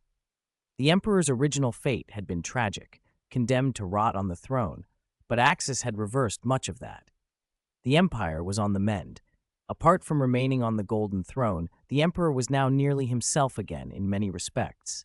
In this universe, he had not been reduced to a decayed husk. "Focus all efforts on cultivating the fruit of God," Axis advised. "I have a premonition that when the 2 life goddesses arrive, the fruit's growth will accelerate." "I understand. Go to the other universe with peace of mind," the Emperor replied. "Now I can communicate with the people of the Empire directly, and the Gene Seed Primarchs have all returned. Nothing can stop the Empire." Axis nodded, then sent farewell messages to each Primarch. When he was done, he shifted into Super Saiyan God form, tore through the barrier between universes with sheer power, and stepped into the other cosmos. He arrived in the unfamiliar star system where he had left, where Archangel Sanguinius was waiting. "Sanguinius, how long have I been gone?" Axis asked. He had stayed on the Empire's side for several months, about 120 days by his reckoning. At a 100-fold time ratio, he had expected to be gone only a little over a day here. "Sanguinius, you have been gone for 10 full days," Sanguinius answered, sharp-eyed. He picked up the hidden meaning in Axis's voice. "From your tone, the time flows between our worlds are different?" Axis frowned. This wasn't what he had calculated. Before, when he had spent time on that world, 40 years had passed here. This time, after spending about 120 days on the other side, only 10 days had passed here. The time dilation between the 2 universes was not fixed. It could vary wildly, like the warp itself. "I first thought it was 100-fold difference," Axis explained. "But now it's closer to a little over 10-fold. "That's normal," Sanguinius said. "The warp and interuniversal time flows are unpredictable. You remember the original separation between our 2 worlds, 10,000 years, roughly.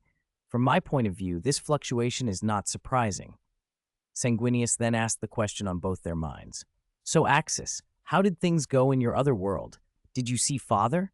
Did he tell you anything? Do you have any news about the Dark King?" Axis relayed what the Emperor of that world had told him. The Emperor denied any desire to usurp the Dark Chaos God's power. In truth, that Emperor was a separate life form created by the Dark King, a kind of clone, and could not steal the Dark King's power. The Dark King's power could be used by the host body, but the host could not appropriate the Master's essence. As a clone personality, he could not commandeer the main body's power. That makes it almost certain, Sanguinius said. Axis, you must bring your son back, then send your wife back to our world. Sanguinius and I will stay here to handle things. Axis shook his head slightly. We can't be too obvious. If we act openly, we'll only raise his vigilance. His goal is to have me absorb the Chaos God's power, so I become bound to the warp. Axis's voice hardened. If the Dark King can trick me into becoming a Chaos God in the warp, an insulator with no physical manifestation, he will neutralize me as a threat. That is his ultimate plan, to weaken the one being with the greatest future potential. Where are Kasha and your wife? Sanguinius asked. Kasha's with your wife now. We could extract them, but the real problem is Kratos. The Indomitus Crusade was still preparing and wouldn't leave for at least a year. Axis's son Kratos had become highly esteemed by that world's emperor and was being promoted rapidly. Don't act rashly, Axis said.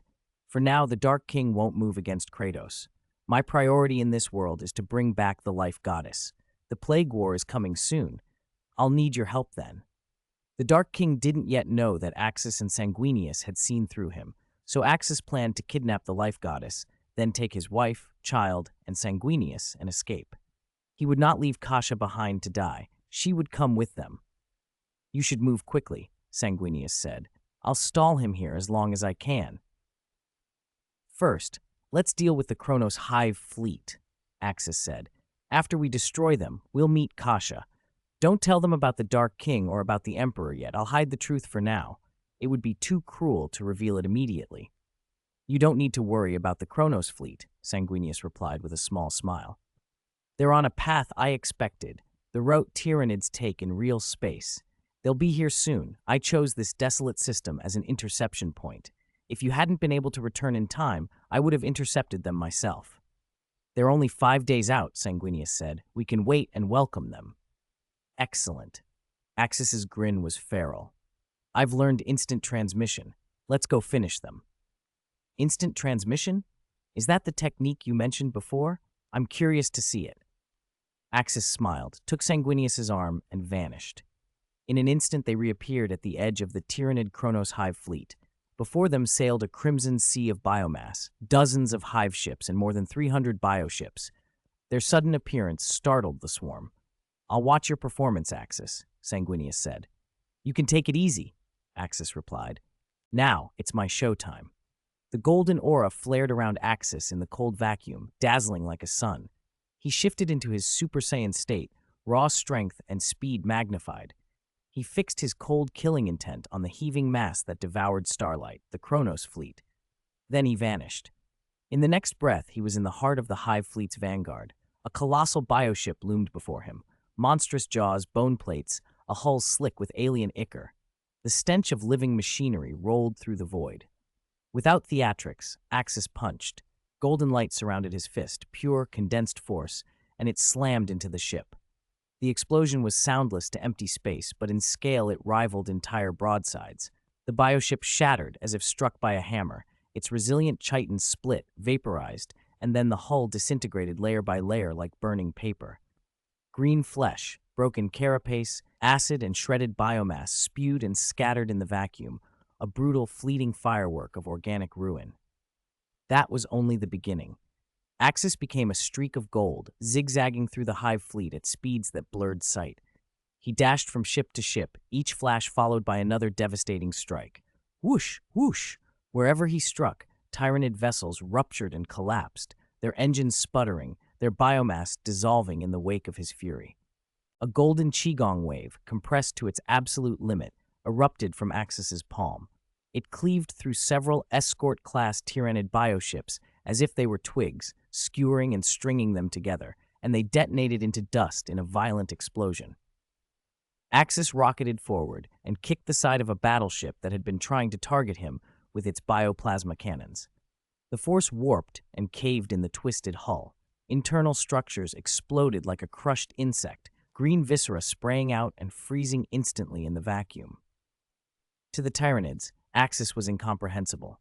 His body was only the size of an ordinary warrior, yet he knocked over bioships tens of thousands of times larger than himself. He seemed to flout physical law. He survived unaided in space. What was he? What was that strange energy he used? They had never seen anything like him. The Tyranids did not know fear, but they responded the only way they knew how, with overwhelming violence. Bioplasma cannons, acidic spore torpedoes, concentrated laser beams, and suffocating biospore clouds converged like a rain of death, enough firepower to reduce a planet to slag. Against Axis, though, it was futile. His Super Saiyan instincts and speed moved beyond conventional physics. The onslaught looked slow and clumsy. Axis weaved through the curtain of fire, his golden trajectory leaving afterimages. Attacks that grazed his chi aura made only ripples. He didn't even bother to block. He let the explosions, powerful enough to melt adamantium, wash over him. The flames and shockwaves were nothing but a backdrop to his golden glow. Ha ha! Too slow. Too weak. Is this all you've got? Is this the Tyranid? Axis's voice flooded the near space through psychic projection, slipping into the minds of any Tyranid with sensory capacity. It wasn't language so much as an injection of contempt. The message was clear and brutal, complete disdain for the Great Devourer. Norn queens across the fleet shrieked. Specialized psychic units struck at him in a concerted assault. Their minds found nothing. Axis's terrifying golden key blocked every psychic attack. Using mental attacks against me, he thought. That might fool an ordinary Saiyan, but Axis was no ordinary Saiyan. He had ascended to Super Saiyan God, and his body carried the essence of the legendary Super Saiyan. He didn't need divine power now. He didn't add a trace of it. He pressed his hands together in front of his chest. Golden energy surged and coalesced into a blinding orb, sheer chi, condensed to monstrous intensity. Let me show you the power of a Saiyan. Final. Flash. An incomparably dense torrent of golden light lashed out like a deity's whip, sweeping through a broad fan-shaped arc ahead of him. Everything in its path, massive hive ships, escort vessels, swarms of fighter organisms, vaporized instantly. The beam carved a scorching corridor through the fleet, bisecting the vanguard. The hive mind recognized a novel destructive threat.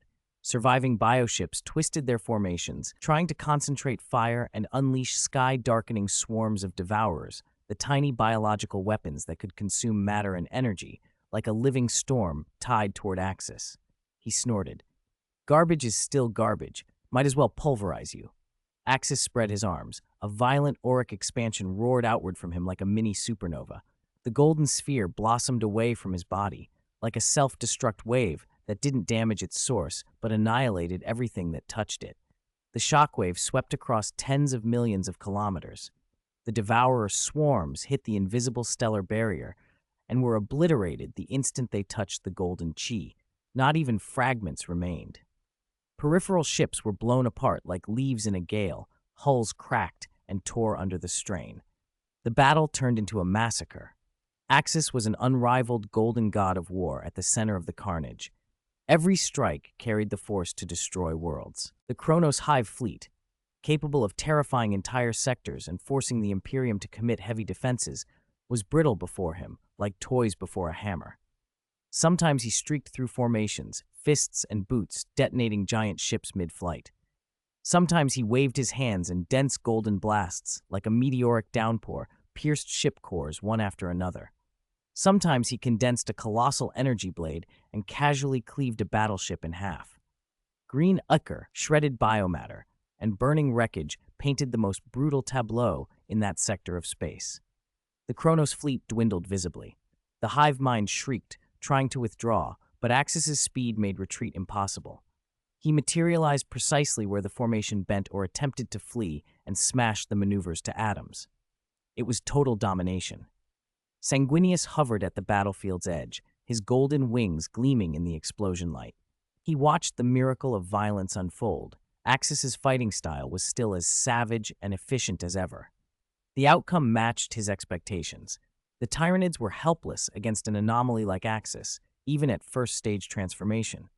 Axis hadn't needed Super Saiyan 2, 3, 4, or even to dip into divine reserves.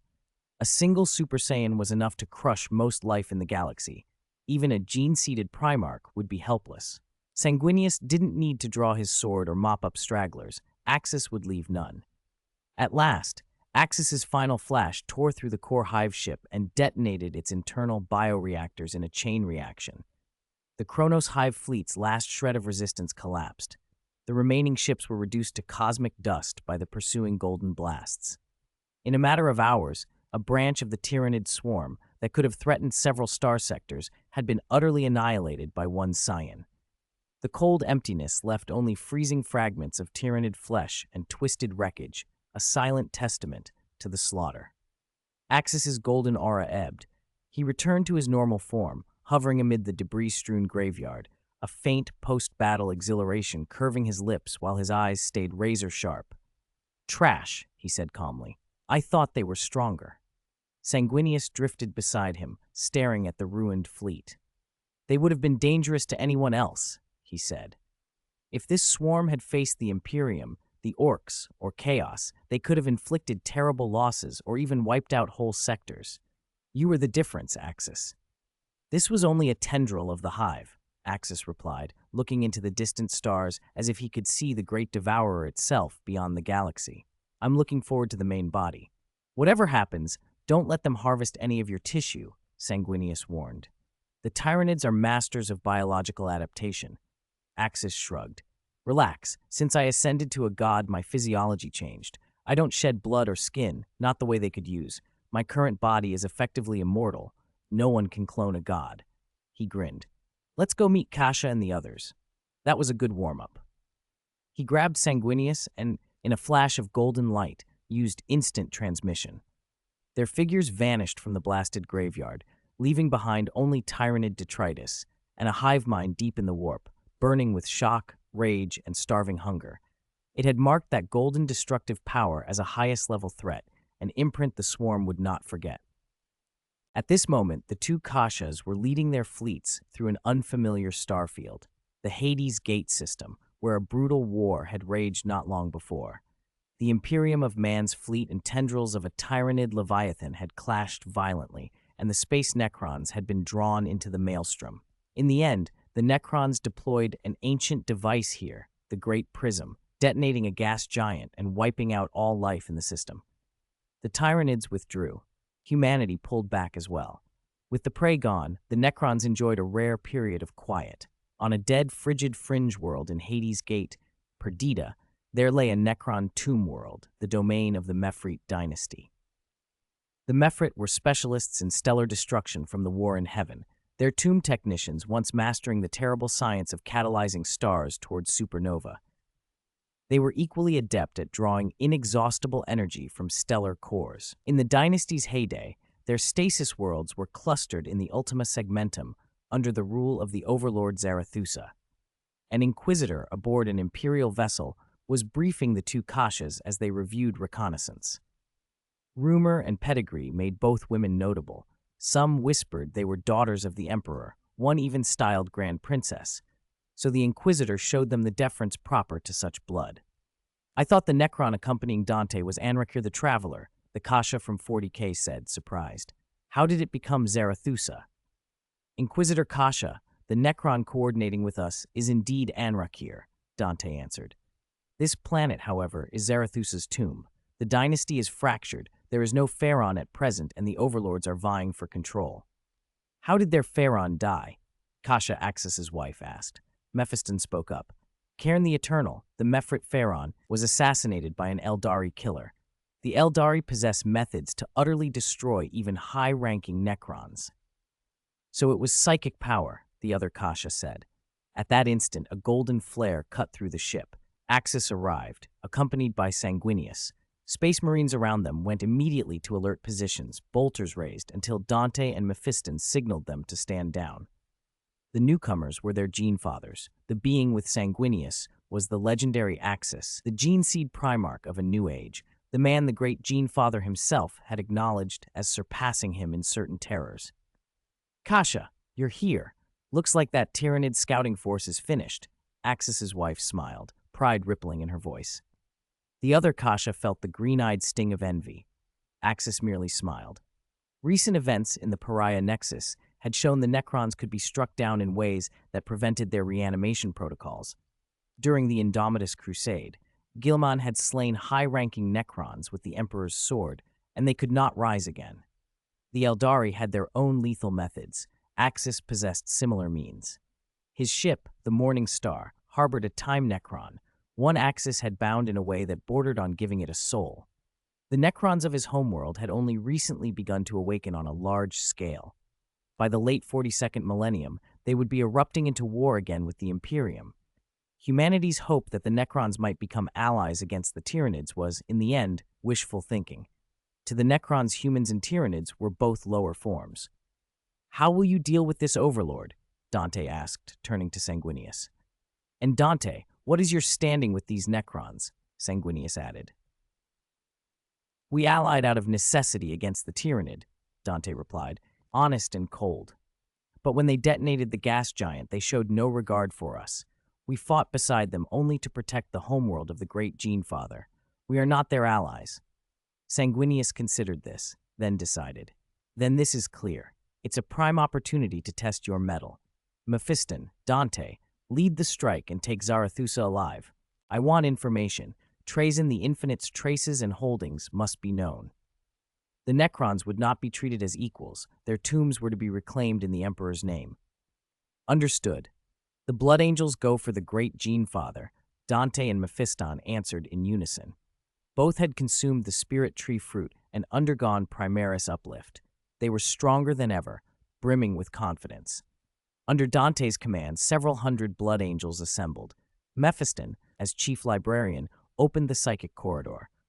With a wordless exchange, their intent was sealed: capture Zarathustra alive. In a surge of crimson and psychic light, hundreds of Blood Angels vanished from the bridge and materialized on Perdita's cold, geometrical surface, the jagged entry to the Mefret tomb. There was no probing, no summons. Blitzkrieg. Mephiston, already a terrifying psychic force and now amplified by the spirit tree fruit and Primaris enhancements, raised his sanguine scythe. Its crystal tip burned with reality-tearing radiance as he poured out a torrent of raw psychic power.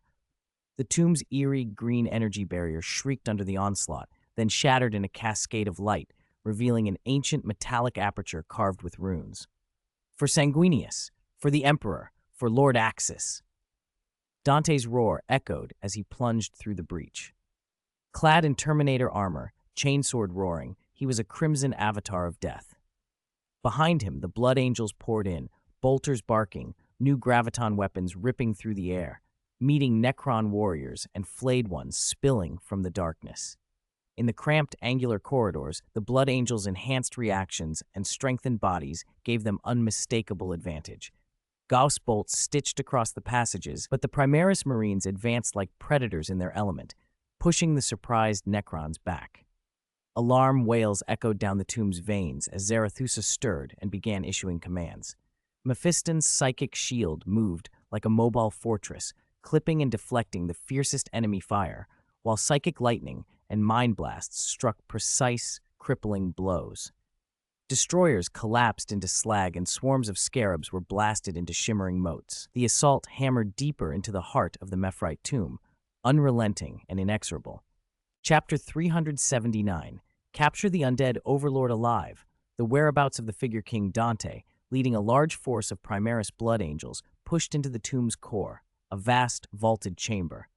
Suspended in the center was a gigantic projection of a galaxy, a ghostly green model of the Necron Gate Galaxy. Beneath it stood a Necron overlord in ornate armor inlaid with countless miniature stellar models. Cold, furious green light burned in his eye sockets. In his hand, he held a long staff that glowed like molten lava. Zarathustra of the Mefrit dynasty. Arrogant, low-grade beings, you dare desecrate the sacred ground of the Mefrit dynasty. Zarathustra's voice ground like rusted gears, metallic and cruel. He waved his scepter and the floor and walls sprang to life. Phase-shifting traps activated, attempting to segment and devour the Blood Angels. From the shadows, massive light guard clattered out, heavy weapons at the ready, and Locust destroyer lords, their frames aglow with ominous red light, moved to block the Overlord's path. The Necron host slammed into the Blood Angels. These were Primaris warriors now, and far stronger than their predecessors. They could channel holy light power and shift into the War Angel form born of Sanguinius's gene seed. One after another, the Blood Angels erupted into that terrible, majestic fury, the curse of the Red Thirst replaced by the grace of the great Gene Father. "Attack! Children of Sanguinius, do not dishonor his grace." Dante's voice roared. This is a great war, and the great Gene Father is watching. The Blood Angels cried out and surged. Dante had his target. Target confirmed. Capture him alive. His voice ran cold. He ignored the twisting space underfoot, jetpack flaring. He became a crimson bolt that shot straight for Zarathustra. Chainsword and scepter met in an eruption of blinding sparks and a roar of energy. The Overlord's staff held the power of a star. Dante felt a force that could have crushed a Leman Russ, but his Primaris upgrades and the steel of his resolve let him stand firm. Insignificant insects, you trespass into the Overlord's domain. Zarathustra spat. He barked the history of his contempt, how he had once allied with humans against the Tyranids only out of necessity, how he and Arkel later detonated the Great Quiet and slaughtered all, how he had assumed these races would never return. Now they had come back to strike at him. Dante's answer was simple and furious. Whose territory? Since humans set foot in this galaxy, this has been human land. You are antiques from 60 million years ago who abandoned it. He drove his chainsword again, refusing to cede the right to live to soulless metal. The Overlord's fury intensified. More Necron units poured from the tomb, and several Time Necrons entered the assault. Their temporal tricks immediately threatened the Blood Angels. Warriors who had been cutting down Necrons were suddenly frozen in place by warped time fields. My brothers, beware. Necron temporal tech, Dante bellowed. Leave it to me. Chief Librarian Mephiston's words came like a tide. His psychic might swept the chamber, stabilizing the phase traps and striking at the consciousness cores of several Time Necrons. Their cold logic stuttered, their movements delayed. Dante seized the opening. Terminator-armored Blood Angels rushed forward with their chapter master and tore the Time Necrons apart. By the Mephite dynasty, you shall not, Zarathustra roared. The miniature star device at the top of his staff flared white, the compressed stellar energy of Mephite pride. It was a small, detonatable sun. If unleashed, it would turn the chamber into a furnace, vaporizing creatures and rock alike. Necron reanimation protocols might revive constructs, but humans exposed to a solar flare would be gone. The stellar energy began to compress and ignite. Every Blood Angel present felt the danger. Mephiston and the librarians threw their might against the flare, but their psychic power alone might not be enough. Holy light, judgment, a golden light descended. In that critical instant, the tomb world, and even the planet Pertida, seemed suffused with a vast, sacred golden radiance. It penetrated the rock and Necron metal and struck the chamber's core. Time hiccuped. From the sky, a colossal sword composed of golden holy flame cleaved downward, not a physical blade, but a will that severed the void itself. It struck Zarathustra's erupting stellar torrent. Where the golden sword met the stellar fire, the latter was purified, disintegrated, and dispersed as if ice met boiling oil. The mini-solar flare, capable of vaporizing adamantium and melting planetary cores, dissolved before the divine blade. The remaining sweep of the golden blade washed over a destroyer lord blocking Zarathustra. The construct did not have time to cry out before it collapsed into smoking molten wreckage. Zarathustra's green eyes flickered with disbelief and horror. His most proud stellar technology had been so easily undone. As the light faded, two figures hung in the center of the chamber like gods. Sanguinius's flawless wings folded slowly. His sword redeemer still glimmered with a faint golden light, his expression calm and supremely majestic. Beside him stood Axis, radiating oppressive chi energy like a barely contained storm, as if the earth-shattering blow had been no more than a casual gesture. Their gazes locked on Zarathustra like tangible shackles. Dante dropped to one knee, shame and relief flooding him. I apologize, great Gene Father, Lord Axis. I've failed you. I could not guarantee capturing him alive. We nearly perished if not for your intervention. No blame, Sanguinius said, placing a hand on his gene-seed son's shoulder. You did well. A solar flare is not something any of you could have withstood. Axis nodded. I admit I underestimated these Necrons. The Mephite dynasty masters stellar energy. Their tech is not ordinary. Zarathustra's jaw, if such a thing could be called that, lifted slightly. He tried to command dignity. Who are you? State your names. Sanguinius, the gene-seed Primarch, Sanguinius answered. Axis, Axis said tersely. Your territory. This is the sacred domain of the space Necrons. Zarathustra bellowed, regaining some arrogance as he realized these newcomers were not to be trifled with. Sacred? No. This is now the Imperium's territory. You are the invaders. Axis replied with a faint smile. Sanguinius did not argue further. He let loose holy light that washed over the Necrons like a purifying scourge. Many nearby constructs collapsed, their vitality extinguished. Axis's key struck and felled others. In a single fluid motion, Axis appeared behind the Overlord, and with Redeemer's counterpart, the Archangel's own devastating blow, severed limbs and shattered circuitry. The once proud Overlord, who had matched Dante, now lay effectively dismembered. The arrival of Sanguinius and Axis, their overwhelming presence and power, snapped the remaining Necron will. The Blood Angels unleashed earth-shaking war cries and finished off the resisting forces. Zarathustra, left mostly intact only by his remaining torso and head, tried a last desperate phase shift escape. Mephiston was ready. A psychic cage formed, invisible shackles that restrained motion and disrupted the Overlord's connection to the tomb's underlying protocols. Blood Angel Terminators, with gravity restraint rigs, clamped specialized suppression manacles onto his limb joints and torso. The shackles pulsed with a blue field that interfered with Necron reanimation protocols. Axis descended slowly and stopped before the now immobile Zarathustra. The green lights in the Overlord's sockets flickered between humiliation and shock. Axis's voice was calm, but every syllable carried lethal intent. Now, Overlord Zarathustra, we will have a conversation. Tell me everything you know about Trazyn the Infinite. Every detail. This concerns the survival of your dynasty, Sanguinius added, eyes burning like coals. Zarathustra lifted his cold metal head and tried to preserve some last shred of dignity, but Axis's foot came down hard, crushing that pretense. The Overlord was silent for a moment, considering.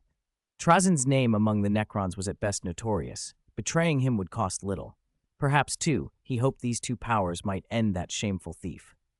Trazyn the Infinite, he rasped at last, voice like grinding metal. That unpredictable exile, he was last observed on the fringes of the Sautek dynasty's territory. I want concrete details, how to get into his tomb world. I know he's wealthy. Axis leaned forward. Even as a Necron overlord, his horde put most Space Necron dynasty pharaohs to shame. You just say he's on the outskirts of the Sotek dynasty. Do I know which sectors the Sotek controls? That's useless, Sanguinius snapped. If my guess is right, the current Sotek pharaoh is Imhotep the Stormlord. Zarathustra's tone had the weary certainty of a veteran. This dynasty controls over 80 tomb worlds and vast territories. Imhotep is no fool. He was one of the few who openly opposed and even challenged the Silent King, and he won serious concessions for it. Axis's expression hardened. You expect me to march into the Sotek on some old rumor? No. You know how the Warhammer universe works.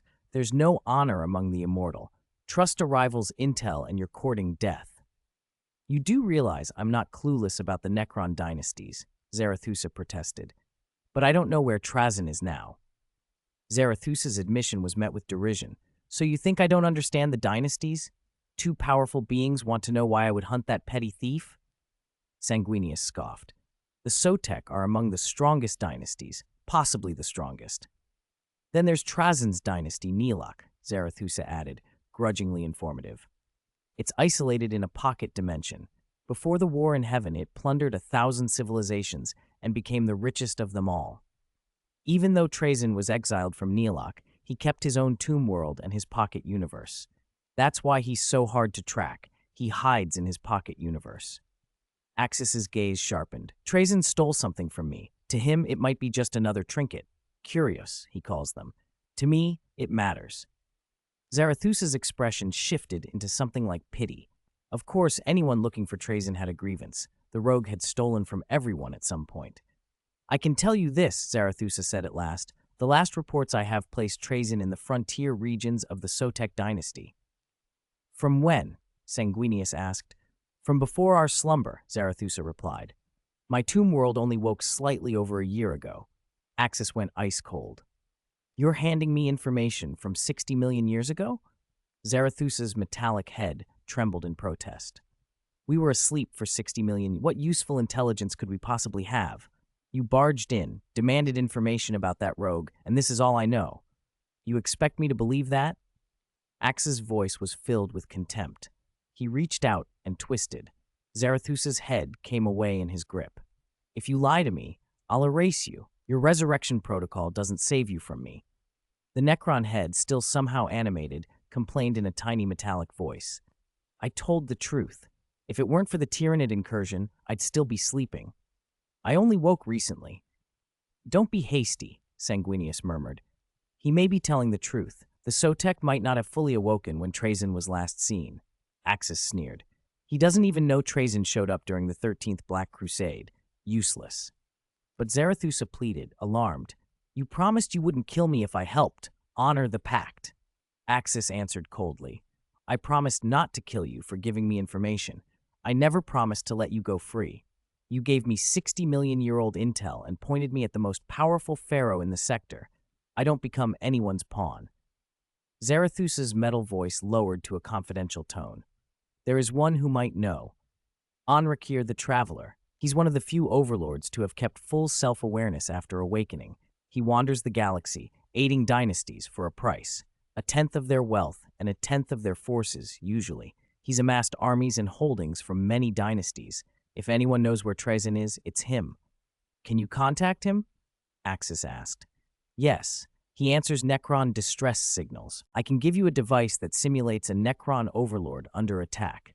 Send the distress call, and Anrakir will come. Zarathusa sounded relieved. If he could turn Anrakir on this problem, he wouldn't have to face Axis alone, though he resented the tithe Anrakir demanded. Bring it, Axis said. On one condition, you must leave my dynasty before I activate it, Zarathusa replied. I will lock the device with a password. Once you are clear of my tomb world and I have verified my safety, I will remotely unlock it for you. Don't try any tricks. Axis sneered and waved to his blood angels. They withdrew to the ship, and he and Sanguinius left the surface. Necron technicians reattached Zarathusa's body and set about readying the device. Once Axis and the others were well away, Zarathusa complied and remotely unlocked the transmitter. Axis checked the device. It was indeed a communications beacon, not a bomb or a trap. He relaxed his chi energy barrier, but kept it ready. If Zarathusa had tried to trick him, Axis would have hurled the device into deep space and reduced the tomb world to dust with a single chi cannon blast. Using the device, Axis sent a fabricated distress signal targeted to Necron overlords within a few thousand light-years. Zarathusa had said Anrakir left his tomb world less than a year ago. He shouldn't have traveled more than a few dozen to a few hundred light-years. If Anrakir was where Zarathusa claimed, he should receive the call. Kasha watched him. And if Anrakir doesn't know anything about Trazyn, then we ask someone else, Axis said simply. Kasha offered another idea, a sly glint in her eye. Or we could make Trazyn come to us. Axis's eyes brightened. We do have something in our possession that would catch his eye, a collectible he wouldn't pass up. Kasha smiled. Then let's make it worth his while.